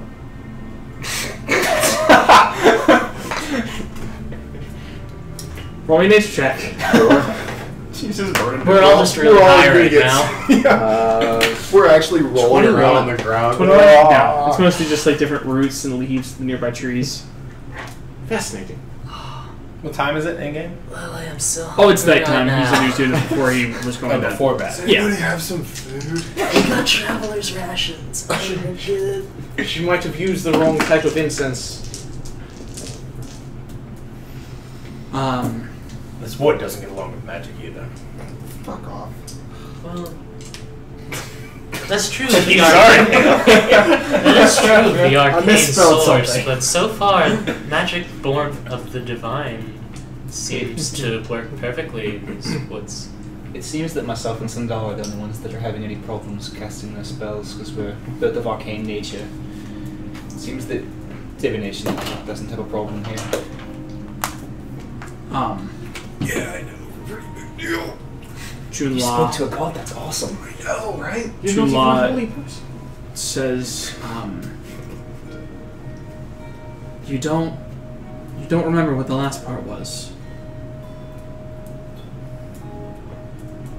Please, if this is something that's directly involving me, then Well, until it goes up on YouTube, I don't remember what the last part was. What is this YouTube you speak of? It's some natural ability I have as a halfling where I can, like, after so don't look long it up of on rest- YouTube. If you didn't write it down, don't. You don't remember. you were it, faced man. with some sort of divine creature. Yeah, and he just kept rambling on, and I couldn't remember everything, and then he wouldn't repeat himself. That's so in character. Well, so again, Did it sound good or bad? Well, I mean, he said something about strife, so That Strife? sounds bad. a strife yeah. for what? For us to complete? Or, from our completing, or our coming strife? I honestly don't remember. Oh, Mayhaps I feel like a we're further away now. second opinion would be better. Do you want me to cast it again? Oh, I think I could ask my god. I trust the word of Lathander more than some elder. When you go into that vision, Hey, make sure you bring a pencil with you. You idiot! some trash god. Garbage god. Oh my goodness. Lily, You're a don't trash god. let these guys make you feel bad No, about no, I'm not sorry, knowing Lily, I'm everything sorry. about your god. These pretentious assholes. It's Your god food is trash. I'm sorry, Lily. It's just They got their the noses power up in of the air. speaking to a deity it's quite overwhelming. It's You're allowed to believe whatever religion you want, just know there's only one right one. To be fair, Lily, you were faced with a creature that sounds quite glorious. It was quite a sight to behold. Yes, so while our pandering might be joking, yes, I don't fault you for forgetting some details. I was a little overwhelmed by what was going on. I've never done that before. it's understandable. The power of the divine. It's incomprehensible in many occasions. Well, if you can't remember, then I mean, I can always do it again later. And try to get more information, I guess. well, if not, then I mean it's. What was it you actually asked your god? Or I asked what would happen to June Law whenever she activates the final junction.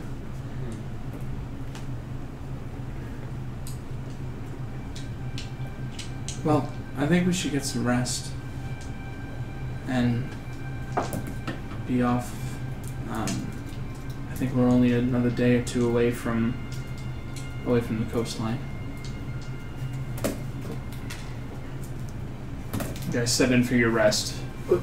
To start sleeping, I'm going to start casting Layman's Tiny Hut as a ritual in preparation for sleep. Yes.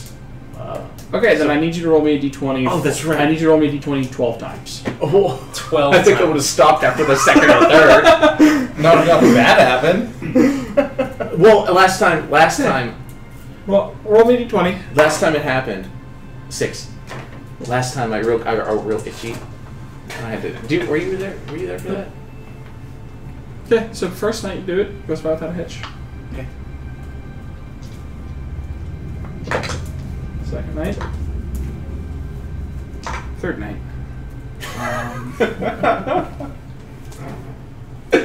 Give me 1 second here to pull this up on my phone. Did you say you casted Layman Tiny Hut every night? Yep. For the first couple nights. Until you realized what you were doing. Yeah. The quicklings had me spooked. Be still, my shit. How many days has it been since the quickly incident? Well, Is that 14 now, right? 2 weeks. I need you to roll me 3d10. God. 5, 3, and 10. So 18 total. If you want No, total. it's 100, 10, 1. Oh. Oh. Okay. So you said 5, 3, 1. That's it. Oh no, you said 5, 3, 10, so that's 5, 3, 10. 530.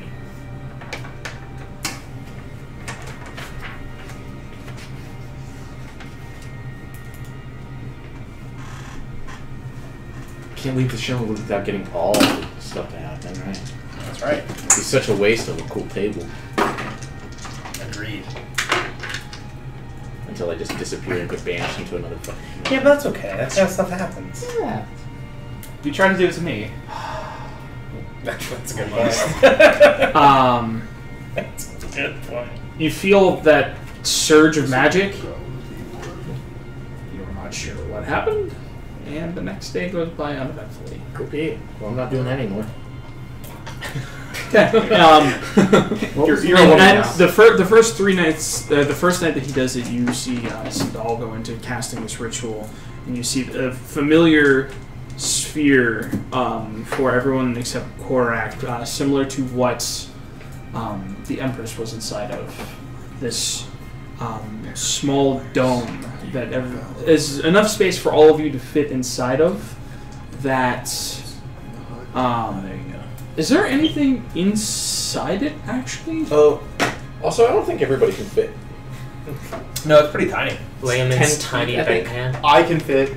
We can squeeze. You can squeeze up to like 8 people or something like that in it, but like to Well, luckily sleep. there's 6 of you. Oh.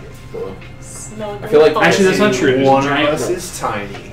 And 2 other people. There's like 10, so I lied. Yeah, I'm not doing it Well, anyways. then That's they just can go weird. outside. seems weird. That is weird.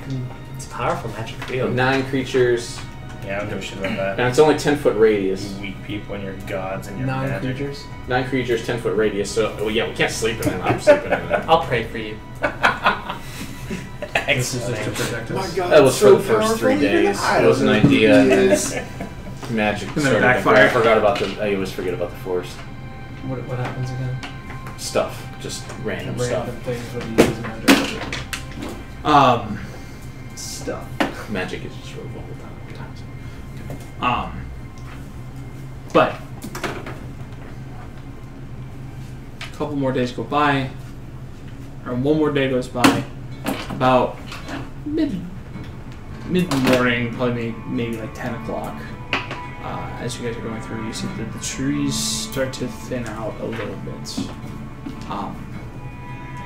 And you start to hear in the distance sounds of crashing waves.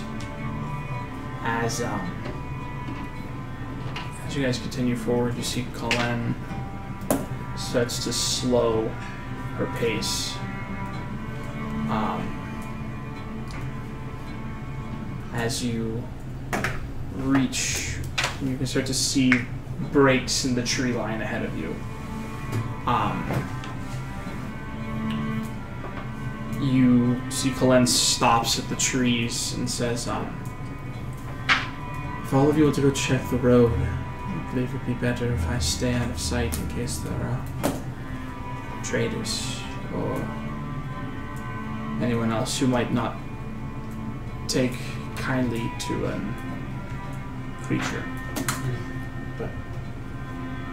Perhaps you should stay with her then, Korak. Well, heck yeah. I can do that. That's no problem. So if we're going to hire a boat to take us across, she's going to have to get on the boat somehow. Yeah, but you could work that out. No, we could just tell them There's a we have difference. 2 others coming with us that Yeah, just there's- happen to be not with our group at the moment. There's a They're large difference enough group. marching through town versus, or not town. Yeah, but difference between that and quickly getting on a boat. Well, if they sign some sort of contract, that would be helpful. Then they're already signed to the contract.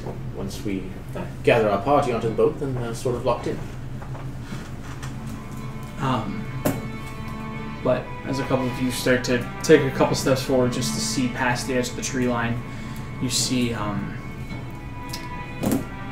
the tree line ends and you step out onto a fairly wide dirt path that leads on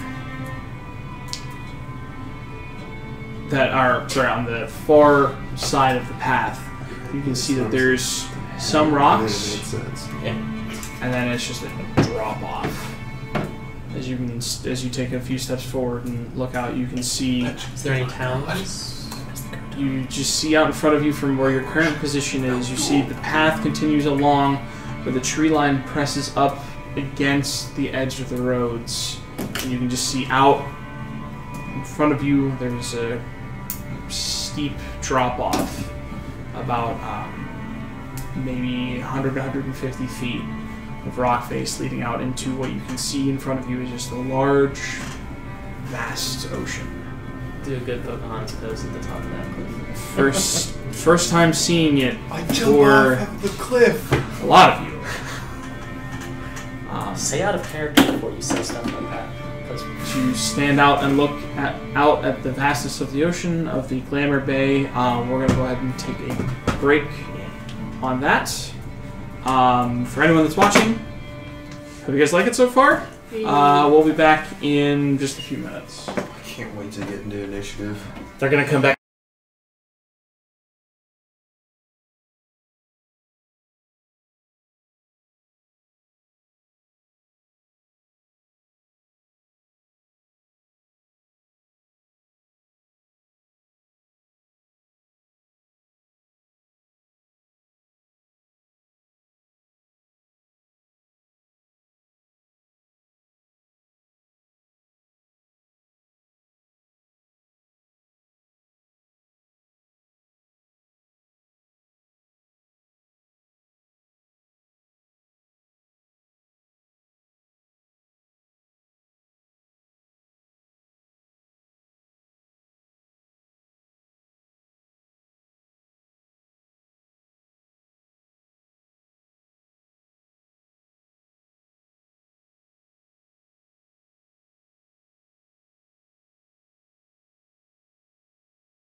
Alright, we're back.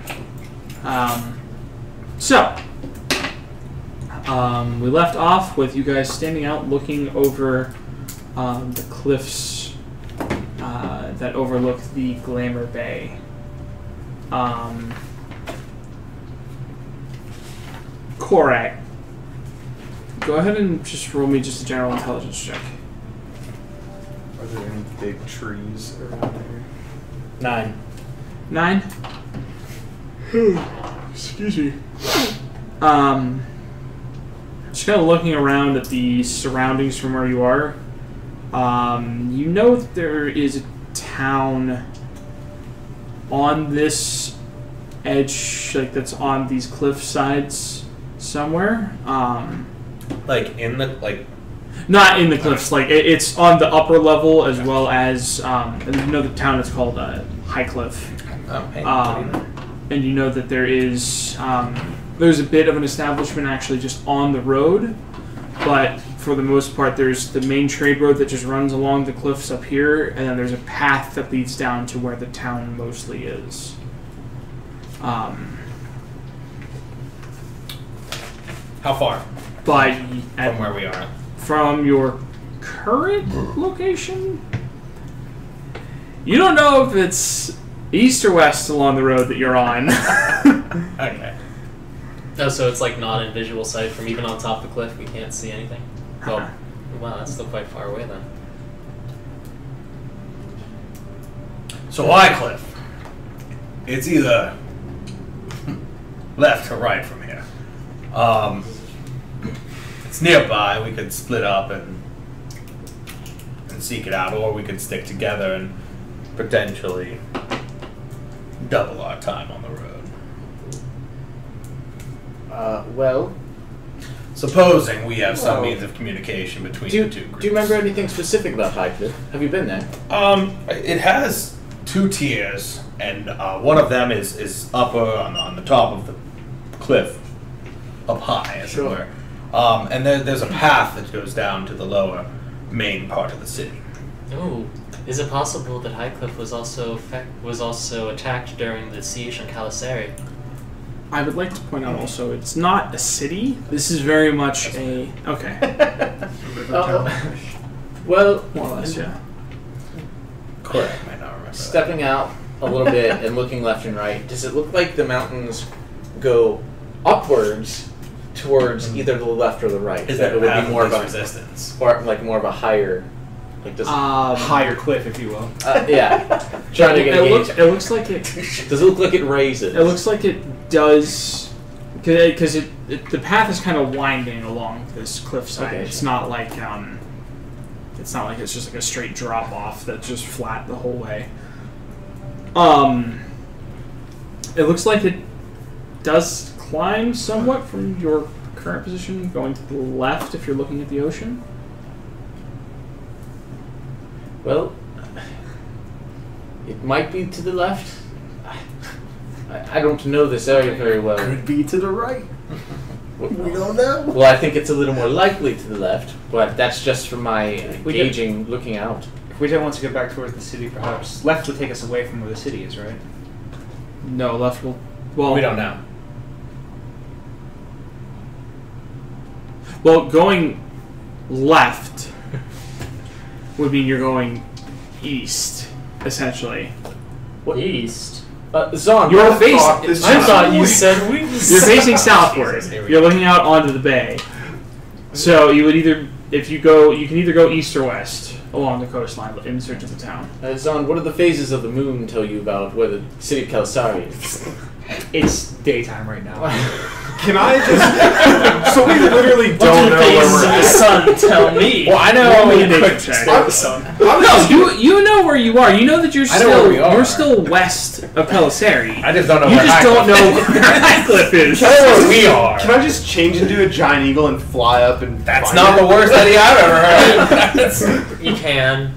You guys see Lily Oh god. Never take a happened few last steps time. forward. Golden God. The night mother. And you see that My favorite you see her moment. flare out. You see Lily flare out her eagle wings in Very, very, very similar looking to the other two giant, to Cranberry and Chippewa. It's Robinson.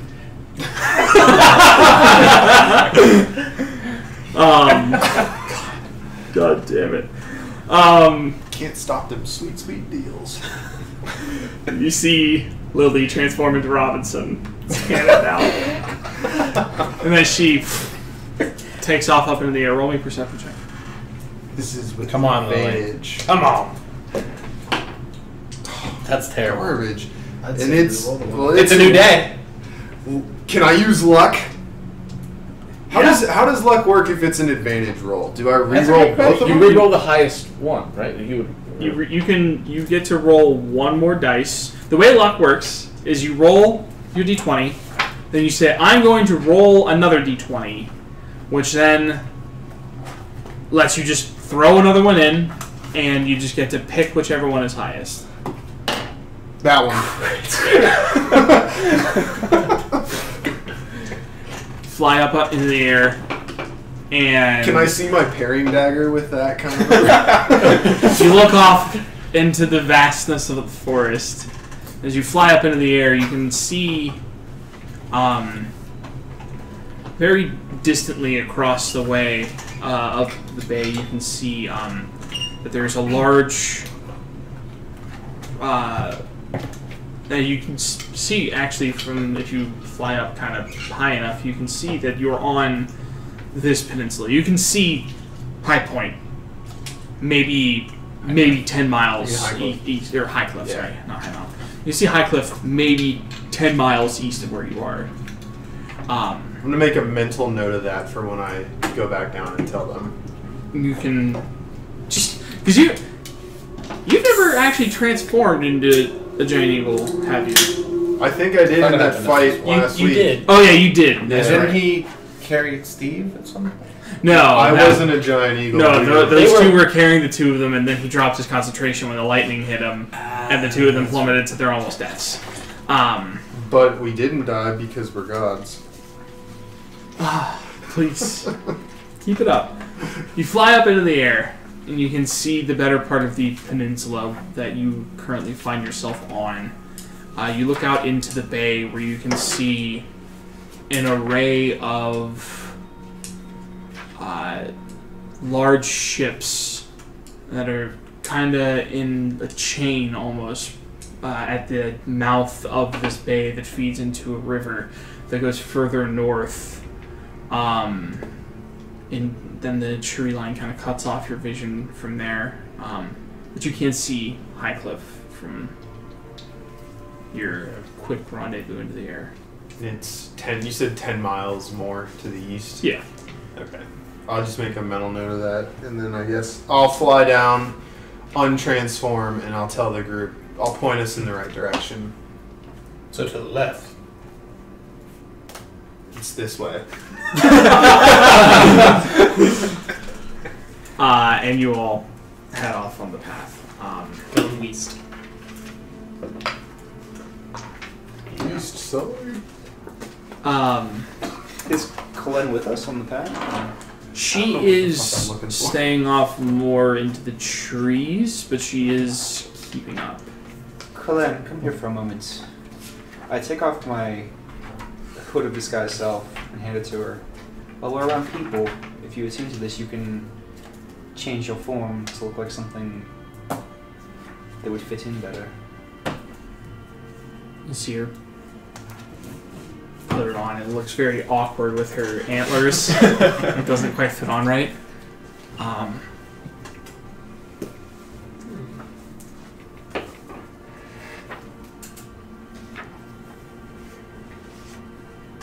That would work with the horse body. Deer body. If anybody walked directly behind what Yeah. the illusory person was, they'd step into a deer body. Maybe, I don't know. So you can't change your body type. So she can't really hide the fact that she's got a deer body. Uh-huh. Could she make herself just look like Make a it- deer that's one of her companions or something? Or a horse? A large cattle that you say we're transporting? You could...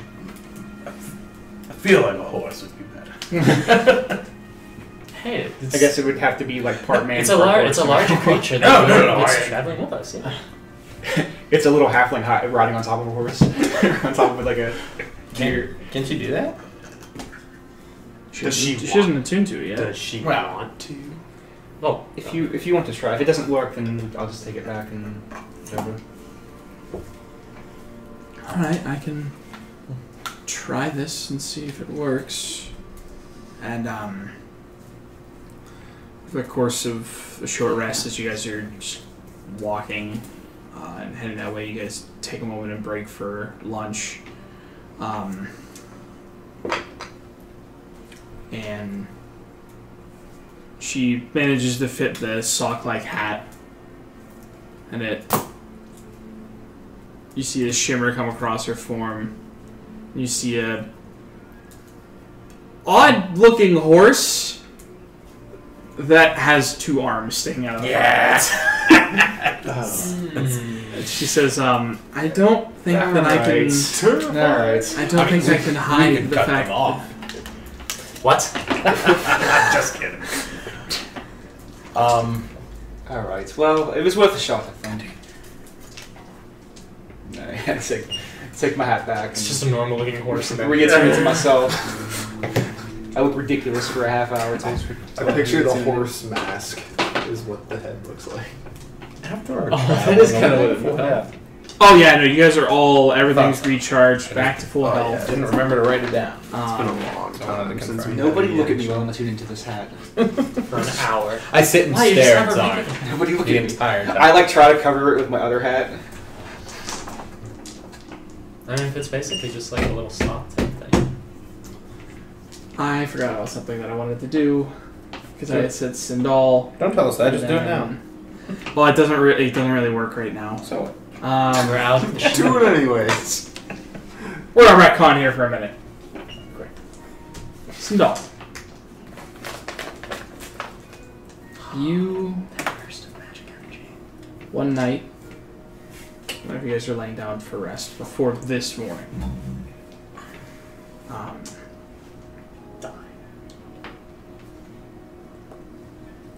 you are laying down for sleep, and you go into your trance. You just fucking die. And you hear a whisper.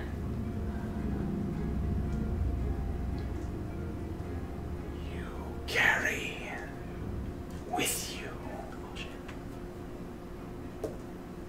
the means for everything. You carry the most important factor in achieving our goals. Your eyes snap open. You see Korak sitting across the way, poking the fire with a stick. I thought you were the one whispering. I didn't hear that, right? You see Sindal. His eyes snap open and he looks at you for a second. You all right? Yes, just. You've seen me trance before. Just close my eyes. Okay, so now Only slightly ominous. We're not fast forward. we're back. So you guys can go east, left. God, so confusing. Going this way. Well, yes, these. In this scenario, left is east, yes. Mm-hmm. Yeah. So you guys head towards Highcliff.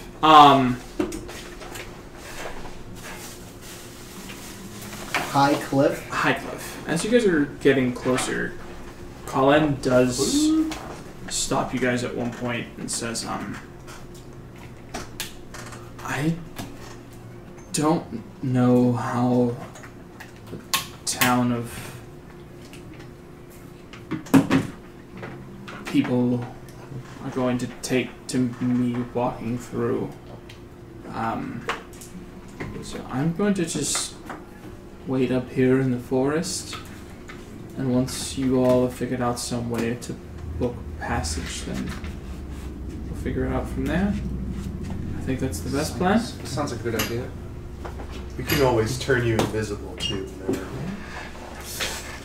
Will you be able to turn me invisible for the whole length of the trip? It's going No. Well, that's a problem. Well, once we're out there, there's nothing they can do. Exactly. All right, you. We can possibly cast I mean, the they spell could just again. throw her overboard and pretty sure I don't know how do you swim. Not great. Yeah, so We can- that's something well, they can do. Are we just going to let them throw her I overboard? believe Lily can recast No, but the you never know. invisibility Please, spell. but before we reach that bridge, we can just try to talk our way through this and Right. see if Oh, they're even okay with wait. it. I support that. Acting like I'm the one against that. So, as you guys You're head wise beyond your towards, years, Clark. you start walking into the upper part of Highcliff, which at this point you can see is maybe less than a dozen buildings up here. It's maybe like 5 or 6. It's not very many. It's mostly just a few like small like house-looking buildings. As you guys walk up, you see a familiar sight for some of you. You see a crystalline gem that sits suspended, sitting slightly. Is it like one of those? Is it like similar design to those pylon things that we saw when we were crossing into the? Exactly, it looks exactly like that. But when you saw it before, there were elves guarding it. As you come walking up, you see that there are a few humans looking in. They're in just general leather and chainmail. You can see that there are 2 currently stationed by the gem. You see that the one is kind of leaning against it, sitting on the rim of it, as he's talking to the other guard. As you and your group approach, they turn and watch all of you as you go. They see you start coming towards the actual buildings, and that you're not just staying on it kind of goes off a little bit off the road to go over to where they're actually standing, and as they see you're actually approaching where they are, they come more fully to attention and say, Holt, state your business. Looking to book passage across the bay. Traveling through the forest. Alright, if you're looking to book passage on the ship, you'll want to go talk to Eluin. He's the shipmaster down at the port. Spelling? Elluin. It's way off. Yeah, just go down and look for Eluin. Speak with him. He'll be able to set you straight. Alright, thank you very much. Might want to be careful with your dog. It'll be a tight fit for him to get down the path. Thank you. We'll be sure. Noted. Okay. Was this town affected or hit hard by the recent orc invasion that attacked Calisari? Not so much around here. Most of the orcs are further north. We've had a couple that have come through, but they've mostly stuck clear. Yeah. One of the lucky ones. Aye, heard things got a little rough up in the city. Quite rough in the city. Is this an elf or a human? Or Human. Human? Right. You guys, and he kind of points you over towards the cliffway where you can see that there is, at this point where the cliffs are, it was climbing for a little while, but there is a more broken down and kind of a wider path that's wide enough for carts to be able to get down. So it's not really actually difficult at all for Lune. She's very agile. Yeah, she's more than capable of going down this. It's mostly just for people with wagons that have route that may or may not have problems. But you guys make your way down, and it's a relatively small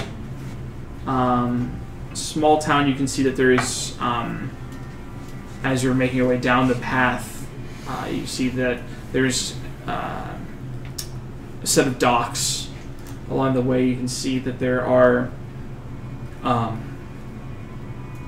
maybe dozen and a half ships pulled up to the dock. Some of them big, some of them small. You can see that there is actually, though, one much larger vessel than all the others. You're not sure. It's like markedly larger than all the others. Does it look like a more ornate ship? At this distance, you're not able to really tell. With your eyes of the eagle, you can see that it is. You don't really know a lot about ships, but you do see that there are markings of Caliceri along the front of the ship. Just make your way through, and you draw some curious gazes from people, but for the most part, everyone seems to be going about their business. There's the strong scent of fish, and it's a port town. You make your way towards the docks, and you see that there are a couple deckhands currently carrying crates towards a smaller ship. So we're looking for Elurun, is that what his name was? L-U-N. Yes. Okay. You guys ask some questions, figure out where you need to go. And you walk over towards the ends of one of the docks. You can see that there is a male elf with short, like buzzed haircut. You can see that he is currently looking at the side of a ship that's pulled up on the dock, as well as going over towards one of the crates. You can see that he's lifting it up, and he has a clipboard. You can see that he's looking at the contents of the crate, writing a few things down. He looks... I'm trying to keep a low profile. Excuse me, good sir. My companions and I are looking to book passage across the bay via ship. Across the bay? You can see that he takes a moment and looks. 6, 7. Are you with us? Okay. Alright, so for 7 and a large beast. Well, there is another who's coming with us, but she's not here right now. Alright, so 8 and a large beast. You see him flip through some papers.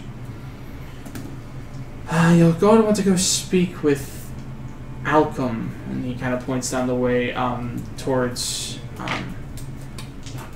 the ship that you guys saw the ship hands loading the boat up with. You're going to want to go speak with him. As far as I understand, he's making plans to go east. At least that's where his charter is set for, to go east and stop at the village on the other side of the bay before continuing onward from there for somewhere in Osmond. Is this presumably L-U-N? Yes, yeah, that's... You guys kind of... What was his spelling again? I apologize. E-L-L-U-I-N. Well, thank you for your help. I suppose that's all. One question: what is the larger, more fancy ship for? Oh yes, that's one of the Empress's warships. They, ever since the orcs arrived, they've been setting a perimeter and a blockade over the bay and making sure they are thoroughly searching through all ships to make sure that no one that passes through or across the bay are causing any form of problems for the city. if you don't mind, I need to make sure that these contents are thoroughly searched, or else Right. it will be Thank you hell for your for my time. eye. Of course. What was the name of the man? Alcom? Alchem. Spell? I spelled it ALCOMB. Just I spelled it. ALCOM. ALCUM. Alchem. So, you guys head back towards the ship, where you guys see the deckhands loading up, and you can see them giving you more curious looks now as you're actually walking up.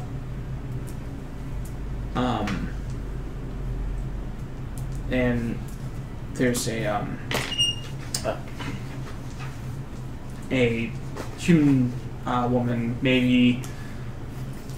It's kind of hard to tell her exact age. A lot of the people that you're seeing here are all deeply tanned, leathery skin.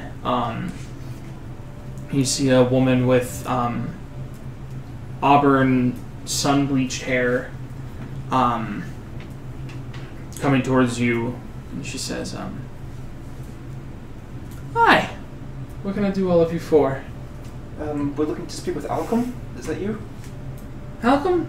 No, you're going to... Hey! Gold Singer! Get out here! And you see the front door to... Or the door to... on...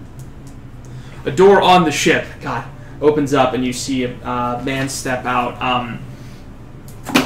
Clean-shaven head, maybe... It looks a little bit older. You can see that he has... on this part of his beard is kind of like a black and salt and pepper, but you can kind of see along the this side of his face and kind of going up onto his head, you can see that the hair grows a little bit more patchy, as you can see. It heavily very heavy scarring on the side of his face, as well as some of it is kind of a blackish tint to it. As he walks up and says, "Just who might all of you be?" We travelers going through the forest, a band of adventurers with the name of Nocturnum. We're looking to book passage across the bay. Just told that you were the man to talk to. Looking to seek passage across the way. All right. Well, we're heading out in the morning, and that's all right with you. We're going to be heading across the way and stopping before we're heading further east to Osmond. For 7 of you and a creature, we'll run you 10 gold a day. Probably take about 2 days to get across the bay. That's 10 gold including for your beast. Sound amenable to you? There's one thing. We have another person that's coming with us that's not here, and she's a bit of a different creature. What kind of creature are you talking about? She's related to centaur, sort of, but she's part deer instead.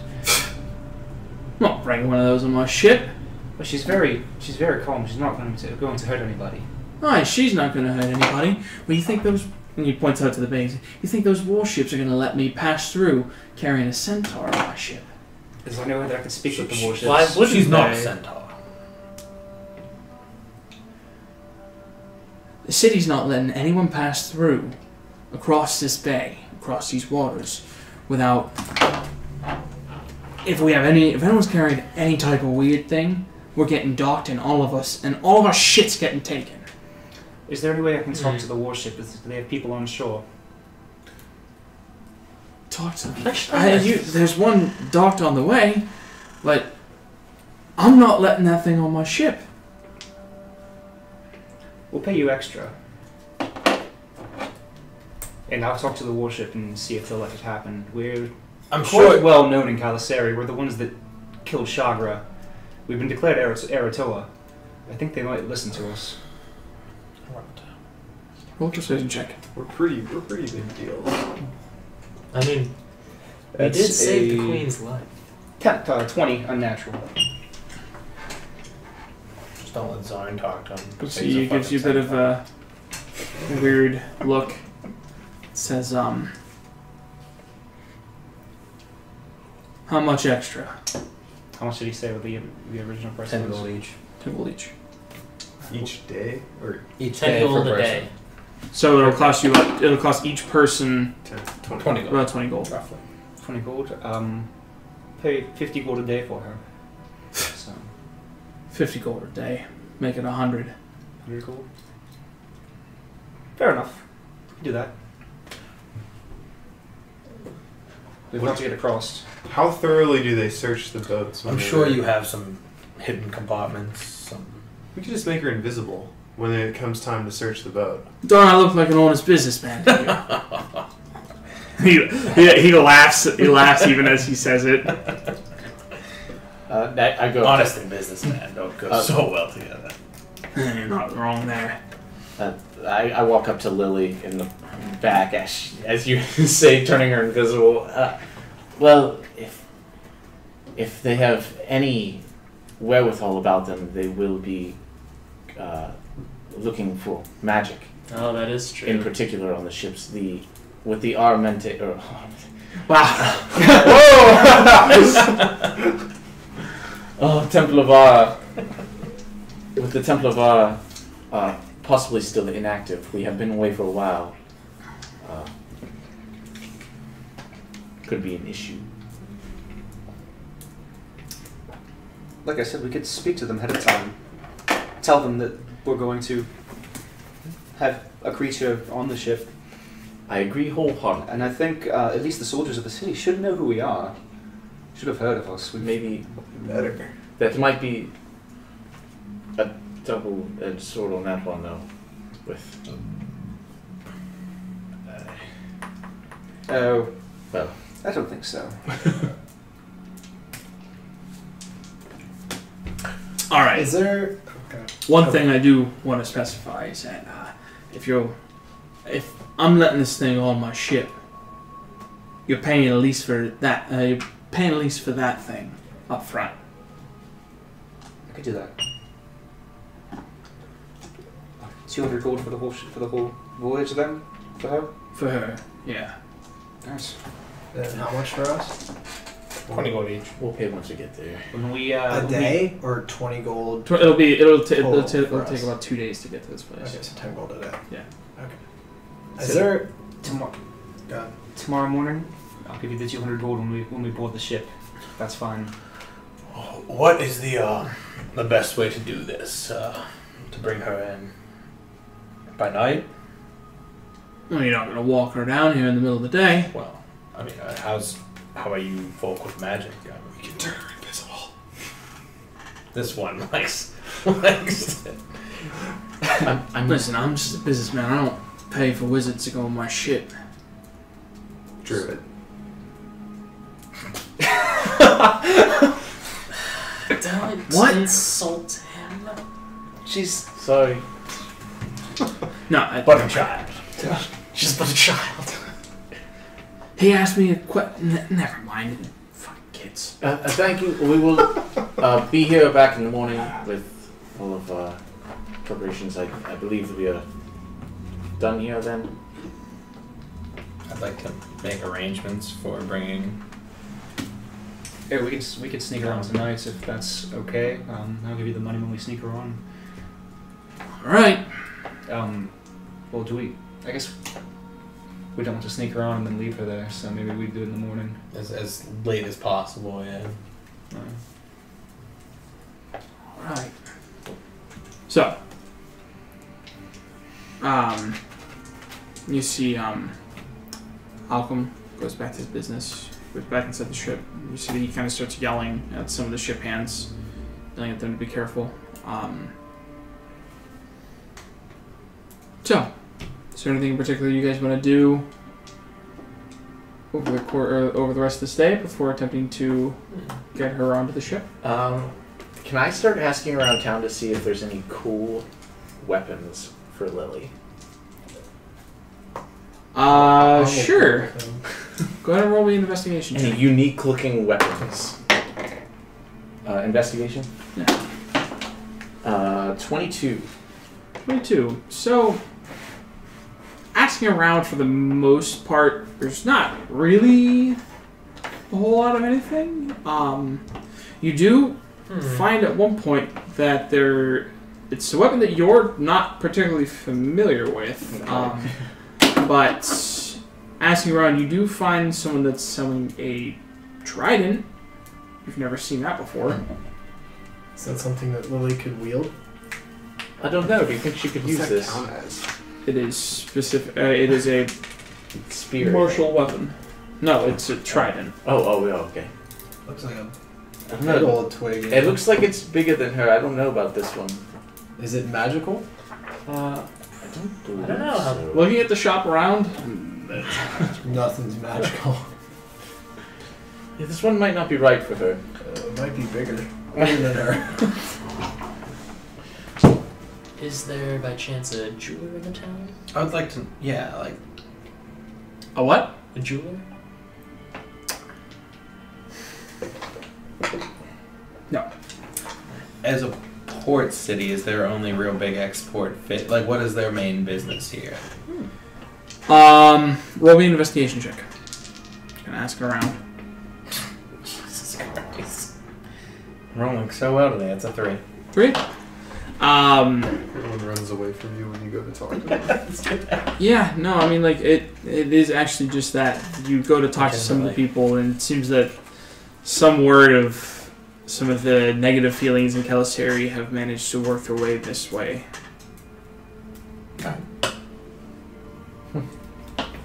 Perhaps we should find somewhere to eat, and then... Is there an inn here? It must be. Yeah. No. What kind of a place is this? Working your way around and It's just Beaver, just spending some after time, Oizil? just spending some time like in this little village, you do find that there is an inn that's called the Rotting Fish. Oh, nice. As you walk inside, it's a fairly large building. As you guys are walking up to the building, you just see, you hear a sudden shattering of glass as you see a body come flying out of the window and just slams down onto the ground. You just see this guy, maybe in his late teens, is picking himself up. You can see blood running down the side of his arms. There's broken glass as he stands up, and you see as he reaches over for a mug that landed on there next to him. As he just stands up, and he just goes to throw it back in and just hits against the side of the building.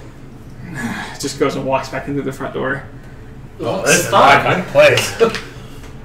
So I'm gonna go inside. Why don't the rest of you go in first and scope it out? I'm going in. Absolutely. First and foremost. Go. No, I'm going. They might. Cormac, Out of there. He already went. Let's go. He already went. I'll follow. I just stand outside the quickly door around. and like cross my legs and like lean against the wall. As you They're big guys tip-off fights. walk in through the front door, you can see that there is a very, pretty large open bar area where you can see that there are some people that are standing up on tables. You can hear the sounds of shanties going as you hear some of these people drinking and singing, and you see them clinking drinks together. By the way, it's like 4 o'clock in the afternoon right now, I'd like to point out. But you see that there are kind of off onto the one side, you can see that there is these two guys. You can see it's a dwarf with a large swollen eye. He's got his fists up as he's standing toe-to-toe with a large burly man that stands across from him. As you see, the two of them are just trading punches back and forth, and you can see that there's a large barrel-chested man with a not so much a maul as much as just like a beat stick across his back Actually. as he's just is just standing and just watching this and making sure that there's fighting going on in this tavern. He's making sure it doesn't get out of hand. So whenever you say it's going on, like, is this just like them? Like, is this like a bar fight, or is this like an organized fight? No, this just looks like two dudes that are either A, having a fist fight for fun, or B, they are settling some dispute between the two of them. Okay. And It's just two people fighting? yeah, it's just two people. And there are a couple people that are kind of gathered around, cheering and looking at the two of them. You can see that this looks like almost there is an area specifically for this type of thing. The tables are kind of circled out around this little area where the two of them are standing. You can see that there are people standing and cheering and yelling at the two of them. You can see as you guys are watching this, I want to go up to the nearest person who seems to be they're cheering for the human and say, I want 100 gold on the dwarf. That's a okay, lot. That is a lot. So you can just see as the one guy turns and looks at you. He says, 100 gold pieces! You heard me. Are you? And you just hear crack as you see that the big burly guy just cracks one across the dwarf's face as the dwarf just goes it hits the ground. He turns and looks at you and says, I think you owe me 100 gold pieces. You didn't shake on it beforehand, so we can fight it out if you want. You questioned it. He looks you up and down and says, I think I'll just go back to my drink. And he takes a sip of it and he just I do go in when I see it's not just the giant bar fight happening in the entire place. I'm still outside, just trying to get a gauge on the town. Yeah, you guys got a very Tortuga type feel to this. That it's just debauchery just happening inside this tavern. Is the town like really peaceful other than just this tavern though? Like, for the most part, I mean, it's sailors that are all walking around, and have you heard the so much crap. sound of just them like cussing at one another and just barely intelligent enough to speak people talking to one another. But you see. Got my lesser restoration got prepared. Gonna cure so many diseases. 50 gold pop. You're gonna hear there's a bit of music playing, and as you guys make your way across the tavern towards the bar, you see a female halfling who the bar is. So, like, the people are standing up to the bar. The bar just goes straight back to the wall. And you can see that there's, like, a little bit of a small gap where people, like, can put their drinks if they want refills. And you can just see this female halfling walking back and forth across the wall, just grabbing bottles from it, walking up to people's drinks. And this strong, pungent smell of rum fills the air as you can see her walking up and filling up people's glasses. And as you all walk up, she says, it's a lot of new faces around here. Welcome to the Rotting Fish. What can I get for all of you? I'd like 2 rums, please. 2 rums? Is that all? And she walks over and grabs 2 glasses and fills up 2 rums and just slides them in front of you. How big are these glasses? And they're like a legitimate glass? No, they're like whiskey glasses. Okay. But they are filled and sloshing over the top. Okay. How much? For you, say it's we'll say it's your first drink, it's your first time here. We'll just say that those 2 will cost you 5 silver. Oh, all right. I'll find my way in, I guess. She takes the 2 of them. You see that she kind of flexes them in her fingers and puts them away. Drinks for the rest of you as well? Hi. Wine. I'll go first. I love it. Wine.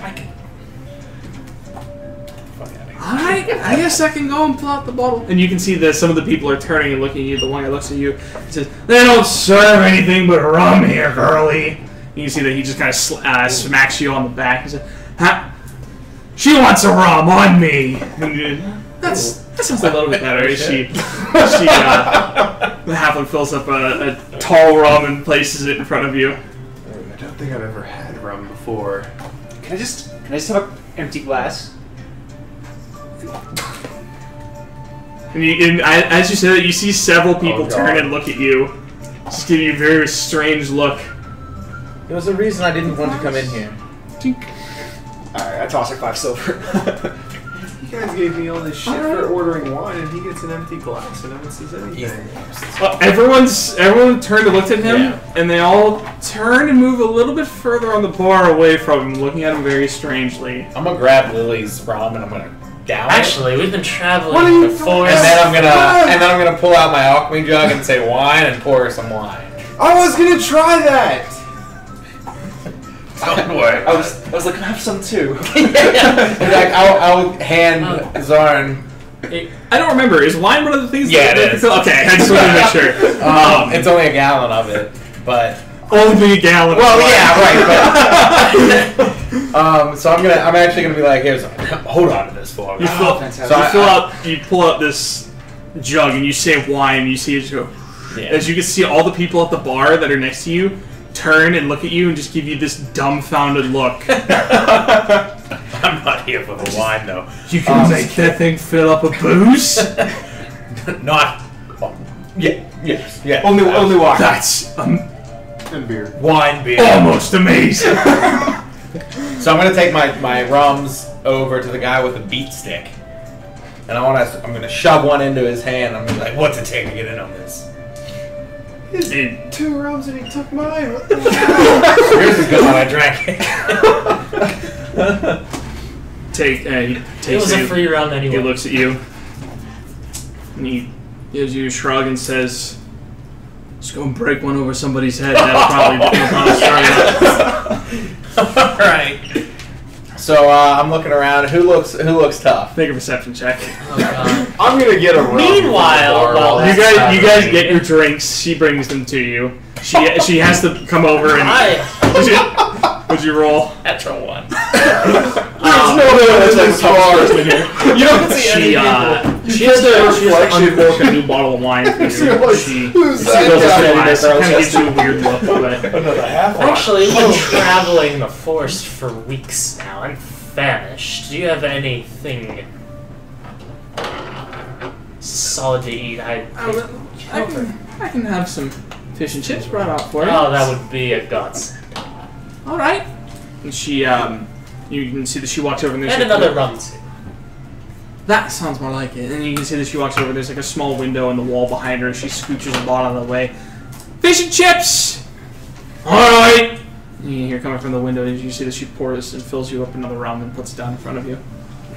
I walk up to Oliver and I'm like, "Did you just order fish and chips from a place called The Rotting Fish?"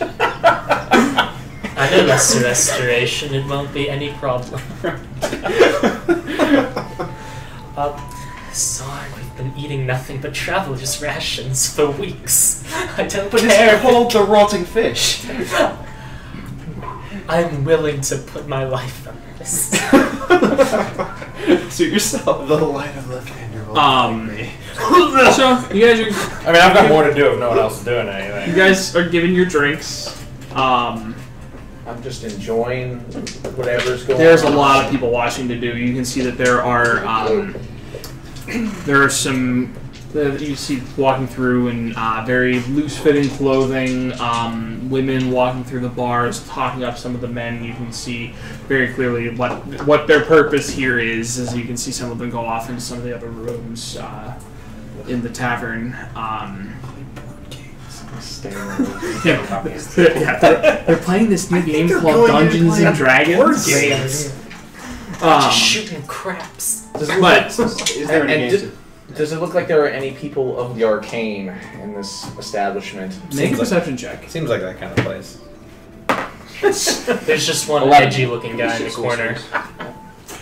His name is lowercase x, capital X, Dark Soul, capital X, lowercase x. 420. Inside the X's, though. Looking around, don't spot anyone really. Doesn't really stick out. Nobody seems to look like a wizard of any kind. Korak, what do you want to do? So the guy who knocked out the dwarf, is he still standing? What's he doing? You can see that at this point he's gone up to the bar, and he's you can see the halfling is handing him an entire bottle as he's got his arm around one of the call girls. Okay, perfect. And you can see that he starts leading her off towards the hallway. Oh, perfect. All right. So while he's walking away, I'm going to grab his shoulder. I'm going to pull him back and try to grab his drink it. The whole like fifth whole bomb. All right. So. I mean, maybe not chug it, but like assert my dominance over him. Make a strength check. Oh my god. I want to keep my eye on Sindal while this is going on. There we go. 17. Okay. You spin him. You grab him by the shoulder and you turn him, and he kind of stumbles. Very strong smell of booze coming from his mouth as you grab the bottle and you start taking a few chugs. And he, hey, what's that? And he reaches out towards it and just deck him in the face. That's the plan. What's your armor class? 19. Without the shield? Oh wait, without shield it's 17. Wait, don't you with shield, without shield with bracers it's 19. As he goes and he just goes to throw a punch, and you see it coming from a mile away. He's kind of drunk and stumbling as he goes and throws a punch out at you. You kind of duck out of the way, and you wonder when you block it. Breaks his hand. That's my fucking bottle of rum. Oh shit! Here we go. You half-blood scum. Oh. That casual racism.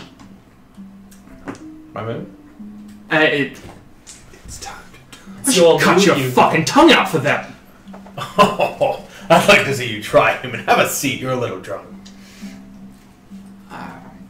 Guys, Corey is starting shit. Make a persuasion or intimidation check. 7. The least intimidating half I don't know orc. why the fuck my rolls are so bad. Alright, you got the stats to back up.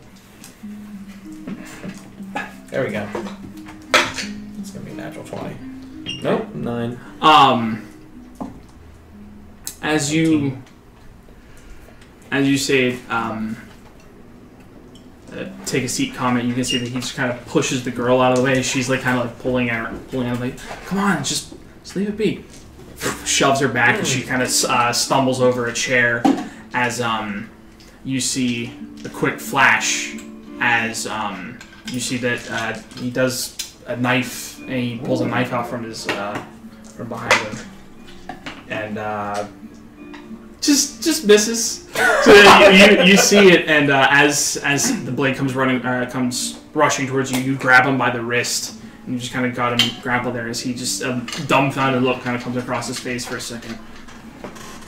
What do you say? Can I like lightly lay him down on the ground? Like Lay him down? Like yes, that kind of lay him down. No, like forcefully, but like no, I don't want him to hit the ground hard. I just want to be like offensively, be like. The girl that got thrown. Make a strength check. The girl that got thrown. I rushed her right immediately. Troy, I What is that? Oh, you said strength? Yeah. Dude, my dice suck. That's 21. Your dice sucks? No, this is Troy's. Oh. Yeah, so you just kind of grab him by the shoulder and you kind of give him into like a leg sweep and just kind of set him down on his ass. Pretty hard, but not like slamming him down. And as he hits the ground, the knife kind of drops and scatters away from him. As you can see, a few people are kind of turning towards you, and you see a couple other sailors that are standing nearby. They're pointing, and they just start laughing at him. Oh, come on, sucker! You gotta do better than that. You see one of them turns and he kind of kicks the knife with his foot. You pulled the blade on him. You pussy! You just hear a couple of them just start laughing at him as he's just kind of looking up at you with just this hateful look. But he's pretty intoxicated. Alright. I'll walk back over to the bar and kick him on my way over him. And I'll buy him a drink. I'm gonna get him a rum. You stole his bottle. You still got a whole... You still got He nailed it. I took his whole bottle and I'm buying it. grab another rum he's kind of picking himself up at this point. You hand it to him and he takes it. He gives you an evil eye. Natural 20. Fuck your die, Troy. You rush over to the girl, and as she's kind of picking herself back up. She didn't fall too hard, but she's kind of picking herself up and she's talking to you. Yeah. I just rush over. Are you okay? I rush over and say, I help her up. I've taken worse falls than that. Thanks for the hand, though. She kind of gives you a look over and says, are you looking for... I suppose I could reward you for being such a handsome savior. What does she look like? Wow, Troy! Wow! Looks like she's seen a bit of rough road. She's seen a rough road? He never asked the race. He never asked literally anything. He just went to her aid. And I was like, that's what I do. She looks like a hooker. But then with the opportunity of boning, he was like, wait, what'd she look like? Oh, hold on. Listen, you rush to a damsel's aid no matter what, but then you have to Why are you talking make to your me? decisions from there. What's your definition of a damsel? A damsel? I could give you a reward for a nice low sum of 50 gold. I'm poor. I can't afford 50 gold. She just turns and just walks away from you. During that, I leaned in, because I'm sitting beside Lily. I'm assuming she's at the table. Drinking my rum. Lily, did you see what Zon did there? That's a disgusting habit, and you should be wary of people like that. he seems to do it a lot. Yes, he does You it. know, It's part of the It reason I don't reminds like me to of partake. someone who used to be with our group. I prefer to just I prefer to just watch and see how it plays out. I know, it's probably not going to play out. That one didn't really pan out there. Do I notice them sitting there staring at me and talking? That was during the. That was during the... Oh, you two lighten up. He's just having... You rushed over, are you okay? And then you saw her face and you're like, you know what? That's exactly what happened. It was more like I didn't want to fuck a hooker. No, it wasn't. It was more like what she looked like. Well, I didn't think I was more worried about disease. Damn. You don't have to Okay, It's a hooker in a bar full of sailors. I mean... So, my question is there any check that I can roll to see how drunk I've become? Oh yeah, roll me a Constitution save. How am I Because you've chugged a lot of rum very quickly. Oh, yeah. The rolls continue. I got a 7. Wow. I rolled a 3. As you turn back after giving that guy his rum, you take another sip from the bottle, and there's a lot running down the front of you as you take a couple of good chugs, and you feel it. You've been here for like 5-10 minutes, and you just chugged like 5 rums. Okay. This day's over. Yeah. Is there any games of chance going on in here? There's a few people gambling. They're mostly gambling for coppers and silvers. No real big games. I'll play. Roll me a intelligence check. Is it cards or is it something else? If you want to find cards, you can. I'll find cards because I'm better with cards. Intelligence check plus proficiency. It's 12. Our rolls have been garbage. You managed to win over the course of the rest of the afternoon 5 silver. Decent. That's not about winning when you play cards. Is the guy that I beat the shit out of still around? Yeah, I mean, he's at the bar talking to some of the guys that were making fun of him. I just paid for my coffee. In my drunkenness, I'm gonna go and be like, laugh at him and be like, this guy, who's next?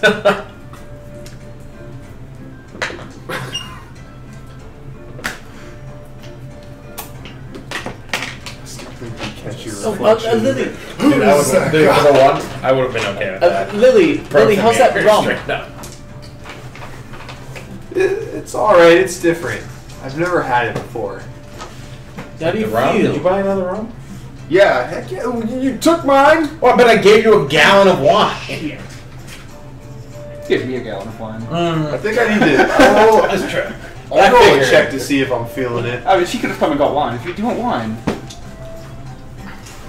No, I have one. I have wine and rum. It's gonna be a You great hear? One of those. Actually, I started drinking the rum and then I spilled the wine everywhere. You hear from across the tavern. If you're looking for a fight, then you're looking for me. It's smash. The music stops. Oh shit! And you see as everyone in the bar stops and turns and looks, as you can see from across the way, sitting over in a corner, standing up, about 6 foot tall, green-skinned,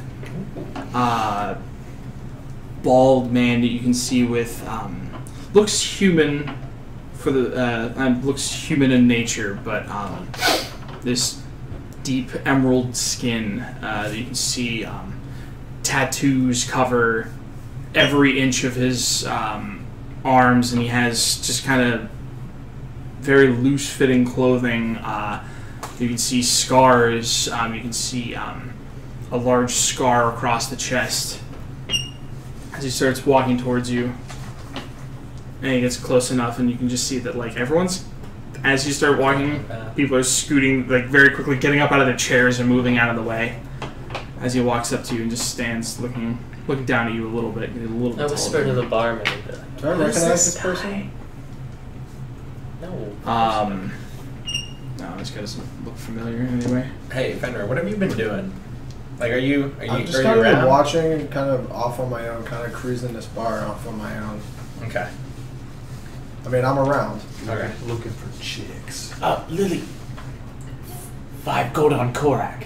You cast him out a wager.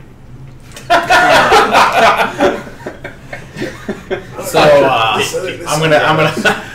He's up in my face, right? Yeah. I want to push him in the shoulder and be like, Fenrir, you want to take him or me? I saw you, my man. I saw you tonight. As you push him, he grabs your hand. Oh shit! And turns it and like twists it into like a bit of a lock, and he says, "I'm not fighting anyone else but you." Oh, well, the shit! As he twists a little bit more, he lets go. As you can just see, as that happens, as he says that, and he just looks at you.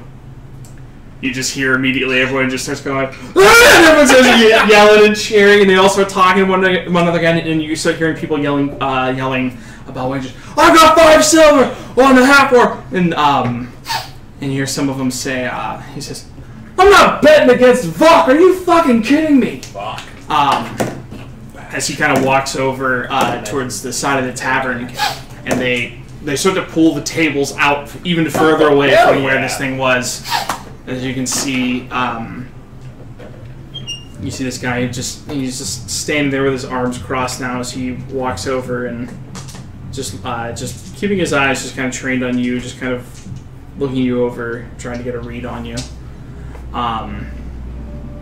You can see the guy with the beat stick.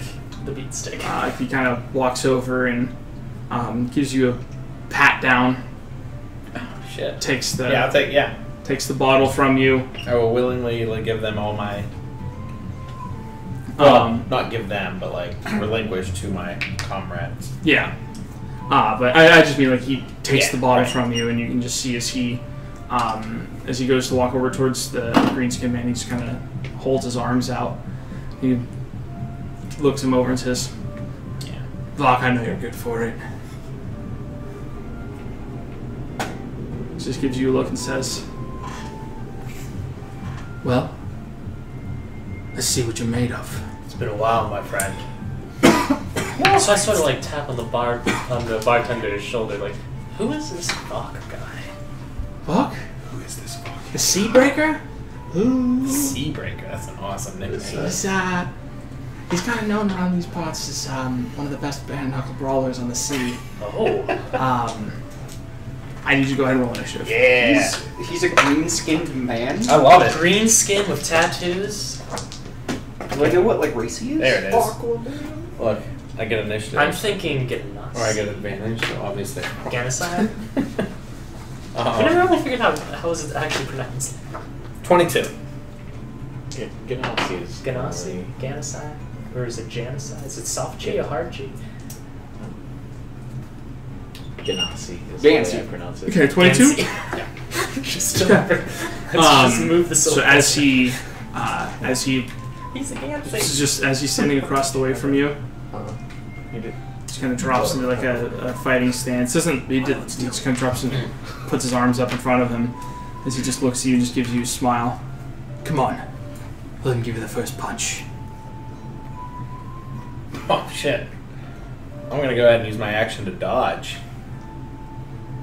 Wait, what? All right, so you go into your Defensive stance. into a defensive stance, and you kind of take a step back, and you're just kind of looking at him, eyeing up and down. He says, "All right, if you won't do it, then I will." As he takes a step forward, he lets out this barreling roar as he just steps forward and just throws a haymaker at you.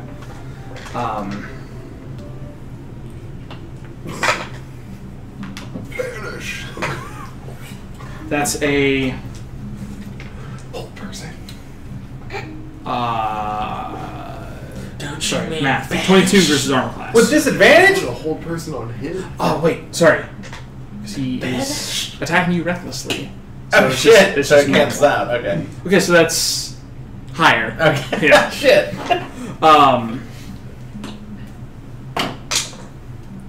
Okay, so you take 9 points of damage as he just comes running up and just slams you with a big right just right on the face as he goes into and attempts to knee you as well. And it's still doing that as he does his attack as he so that the second one misses as you taking a step, you dodge out of the way after he's thrown his two attacks. You're up. Alright. So I'm gonna go ahead and rage since I forgot to on my first turn. And then I'll just swing at him twice. All right. Yeah, go for it. Recklessly. Okay. Wait, no. No, I won't. No, I'm not gonna do it recklessly. Okay, you already have advantage. Yeah. Attack recklessly. Jesus Christ. Did you roll 2 ones? No, but what's my attack bonus whenever I'm not using a weapon? Like, It's just the same same? plus. Yeah. Yeah. okay, so 16. 16. Sorry.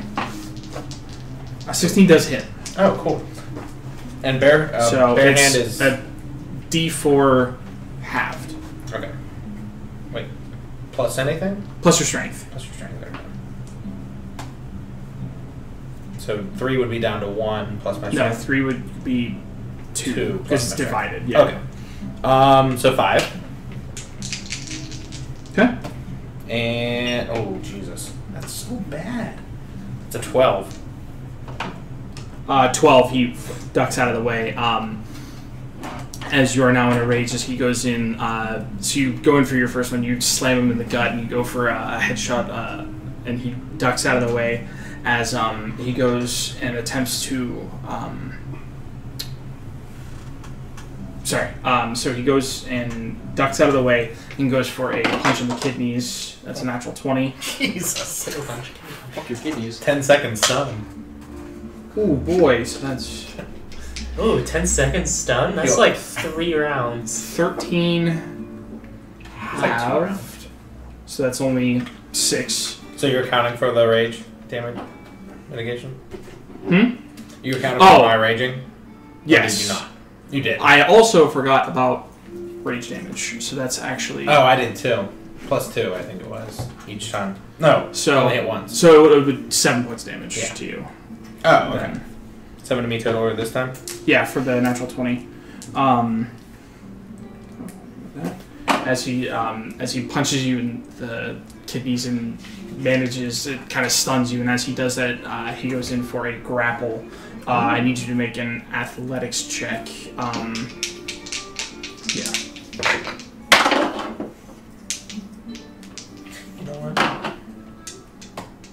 Hey, there we go. 25. 25, as you see that he attempts to go in for a grab from behind, and he doesn't manage to get it, and so he steps back and attempts to drive his elbow into your spine for his third attack, and... Third attack? Bullshit. Well, yeah, because it was an attack, grapple, and then he does this. But that's only a 18 versus armor class. Okay, so now you're up. Alright. This is going to be them going back and forth for like 2 hours. I'm going to try to knock him prone with my first attack. Alright, go ahead. That is a natural 20. Yeah, so you, ducking out of the way of his elbow, as you step forward, you go down low and grab his legs, and you pull them out from underneath him as he slams down onto the ground onto his back. Alright, then I'm going to people's elbow in. Alright. If you smell what the rock's cooking. It's 22 to hit. 22, you walk up over top of him. You drop down on the ground. If you smell what Karak is cooking, Yes! God damn it, Troy. I can't Take believe an inspiration for I that. can't believe I missed that. Okay, wait. So what am I rolling now? Did I get a crit because he's on the ground or something? No. It's, yeah. So I only roll 1, right? Yeah. That's a 2, so 1 plus 3, which is 4, plus 2 rage damage, which is 6. Wait, did you crit that last one? No. Oh. No, he crit on the attempt to prone him. Oh. Yeah. Which...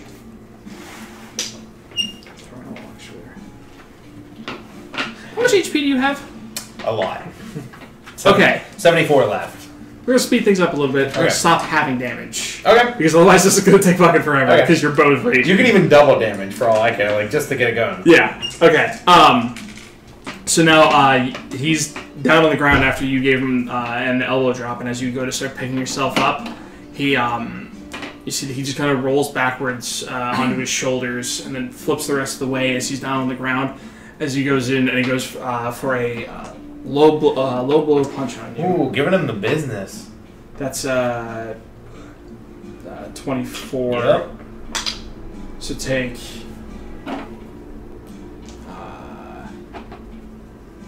10 points of damage. After having it? We're skipping having. Oh, that's right. Well, no, I mean for my rage. Right, that's what I'm saying. We're gonna skip having the damage from the rage because otherwise this is gonna he's take a barbarian forever. too. Yes, he's also a barbarian. Okay. Um, Whenever you said it was, I thought you meant the punch was a D4 half, not. yeah, no, he's just hitting harder. Okay. No, that's fine. So that as he lands a low blow, you kind of stagger back a little bit as he attempts to go in for another grapple, make another athletics check. That's a natural 1. It doesn't matter. As he attempts to go in, it looks like he was going to try to grab you and go for a DDT, but instead, Is that what he was doing? but instead he's going to with a another 24, another 11 points of damage as he Jesus. Whenever he attempts to grab you by the neck, it doesn't work. He just takes a step back and just brings his knee up straight into the bridge of your nose as he just slams it and blood starts running down. Alright, I'm gonna just fucking smash him.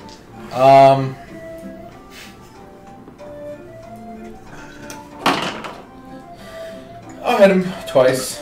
What am I doing? This is such That's a 16. battle music. I mean, Yeah. it's tavern, bro. What was it? 16. 16 hits.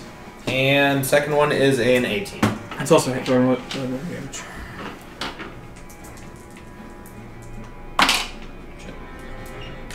So that's... So, just to be clear, you're still having your dice. I'm not having the damage total on my side of the screen. If that makes sense. Whatever. Just tell me what to tell you. So don't have anything. Yeah, look, no, don't do. Just tell your numbers like you have been. Okay. I was having them on my side. So that's 9 and a 7.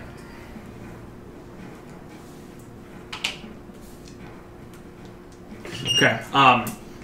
As you take a step back, with the blood rushing down your face, you go in and you manage to get a left on him, and then you bring it up with an uppercut, and you manage to catch him underneath the jaw as it lifts him up off his feet slightly, and then he lands down again, takes a step back, looks at you. You're not half bad.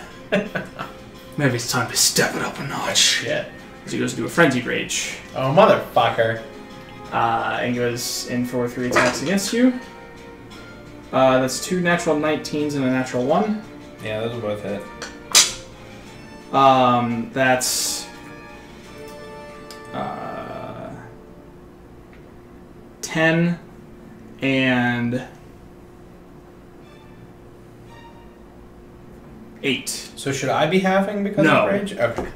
Because we're just attempting to No, right. not I just line want to make back sure. with it. As he lets out this bellowing roar, as he just steps forward and just throws 3 punches. The first 2 catching you along the jaw, and the third one, as he goes to throw for it, you just stumble back from the 2 blows initially before that as you stumble backwards away from him. Alright, well, I guess I'm just going to charge at him and swing 2 more. Just Gotta keep punching him, right? That is a 13. Miss? pummeling each other. Yeah, wow. And an 8. As you go in for your 2 attacks, he ducks out of the way. Come on. Thought you were trying. Jesus fucking Christ. That's... Wait, did I have advantage against him? Did he reckless? I mean, if you want to be attacking recklessly. No, did he reckless? He Okay, stopped no, attacking okay. recklessly. That's a 21, an 18, and a 4. So just 21 one. hits. Yeah. So that is 10 points of damage. Okay. What are you at? 25. Okay. I'll recklessly attack twice. All right, go for it. That is a 25 and an 11. 25 hits. Go to roll damage.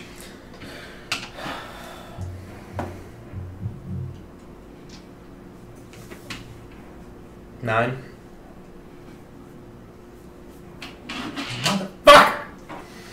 It's not going good for you. Sindal, that was 5 gold that we bet, right? Yes. Yes, it was. But as you, he misses. He ends up missing his 3 attacks as well. As you. Oh wait, no, because he has advantage on them. Even still, so misses all 3. Okay. So, I'm going to swing twice. That's a 12. Miss. And a 20. Okay. Is that reckless or no? No. Okay. That is 9 points of damage. Okay. As you land a punch and you just punch him square in the chest as he takes a step back, just looks at you. This has been fun. I'm fucking done with this. As he just steps forward and attacks you recklessly.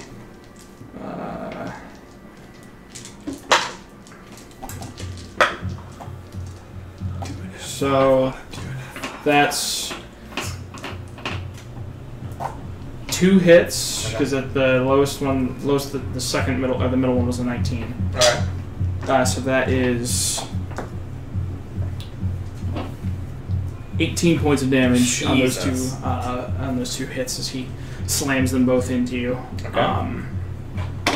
And that puts you up again. Alright, I'm going to just attack regularly twice. That's a natural 20. Bam! Alright, there you go. And that is an 18. It's also a hit.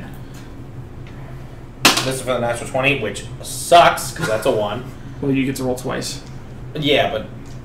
Oh, I roll twice? I don't just double 1? I always roll. I like that I always better, roll dice. especially in this. So it's not somebody just getting killed instantly. Yeah, we've all. That's a 4. Okay, So so that's- 5 plus 2 plus 3, so that's 10. Sure. And the second attack is 7. Wait, did I have advantage against? Yeah, see if that other one was a natural 20. Wait, I only roll 1. Yeah, only roll one more. No, it's not. Okay.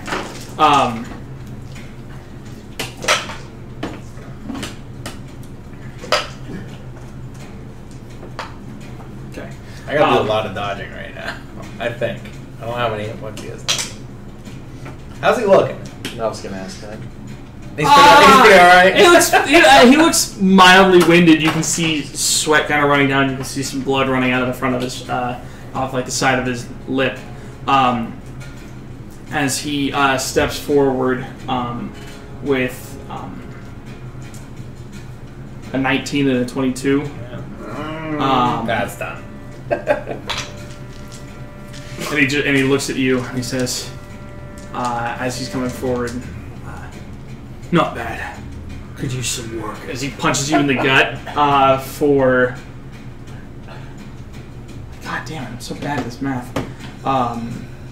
7 points of damage. Mm-hmm. And as you step back, slams his head face forward just straight into your nose again for another 10 points of damage. That's 2 death saving throws. Or were you already out? And Yeah, the 7 was enough to put me at 0. when that Well, no, technically... Because I wasn't on the ground. Well, no, technically your half-orc rage kicks Oh, in that's off the true. first one. And as that rage hits you, that flush of adrenaline, goosh, you just feel another hit to the face, and you just thump, like hit the ground hard, and there's just a loud ooh out across the tavern. As you can just see some people, you just hear people yelling and being I start angry. pounding my drink on the table. Dude, I'm glad I did it. That was fun. I'm gonna go kind of like give you grab him and just kind of start dragging him out of the bar. Okay, yeah, you walk over and you Make a strength check. He has natural 19 strength. He's strong enough to carry you. Are you Arita? No, That's why you lost. I'm not. I'll drag him out and like pump a cure wounds into him. Yeah, as you go and you grab him and you Spare the start as you go to start dragging him away, you can just see that the green-skinned Ganassi walks across the tavern, or walks over to the tables that are nearby, grabs the bottle of rum. Oh no! Korak had. Bottle of rum. Motherfucker. So he was a Ganassi too. That Piss water.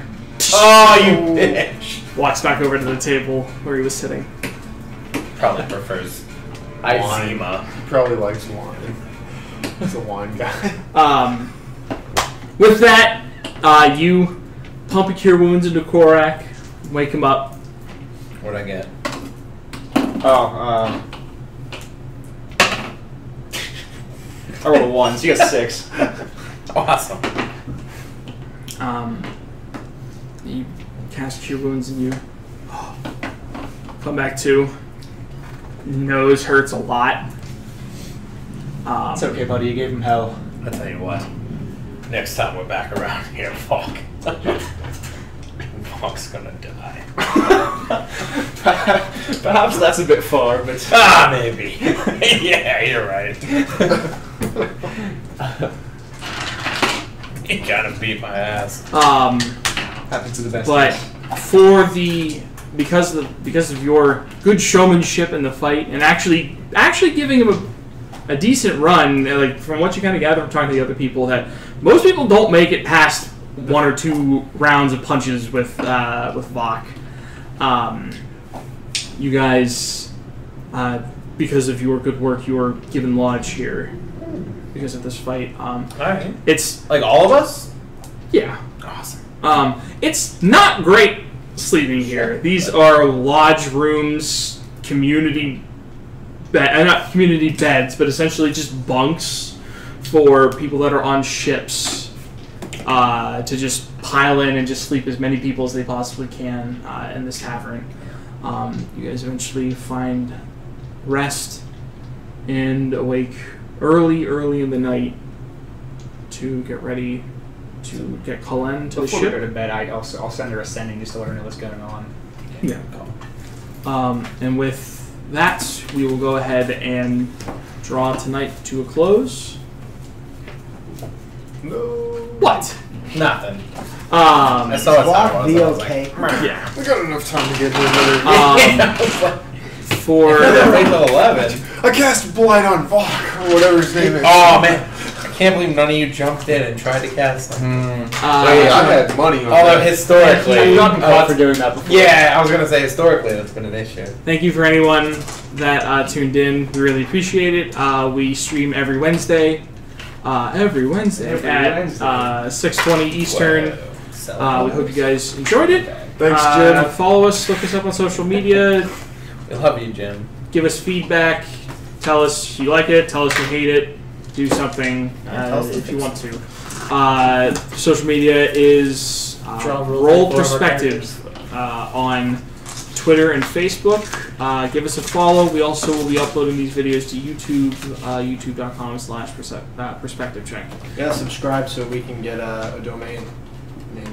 Yeah, that I think we need like 100 subscribers or something to be able to get a full YouTube channel. So It's a lofty goal. Yeah, But that's so why you want to pursue it, eh?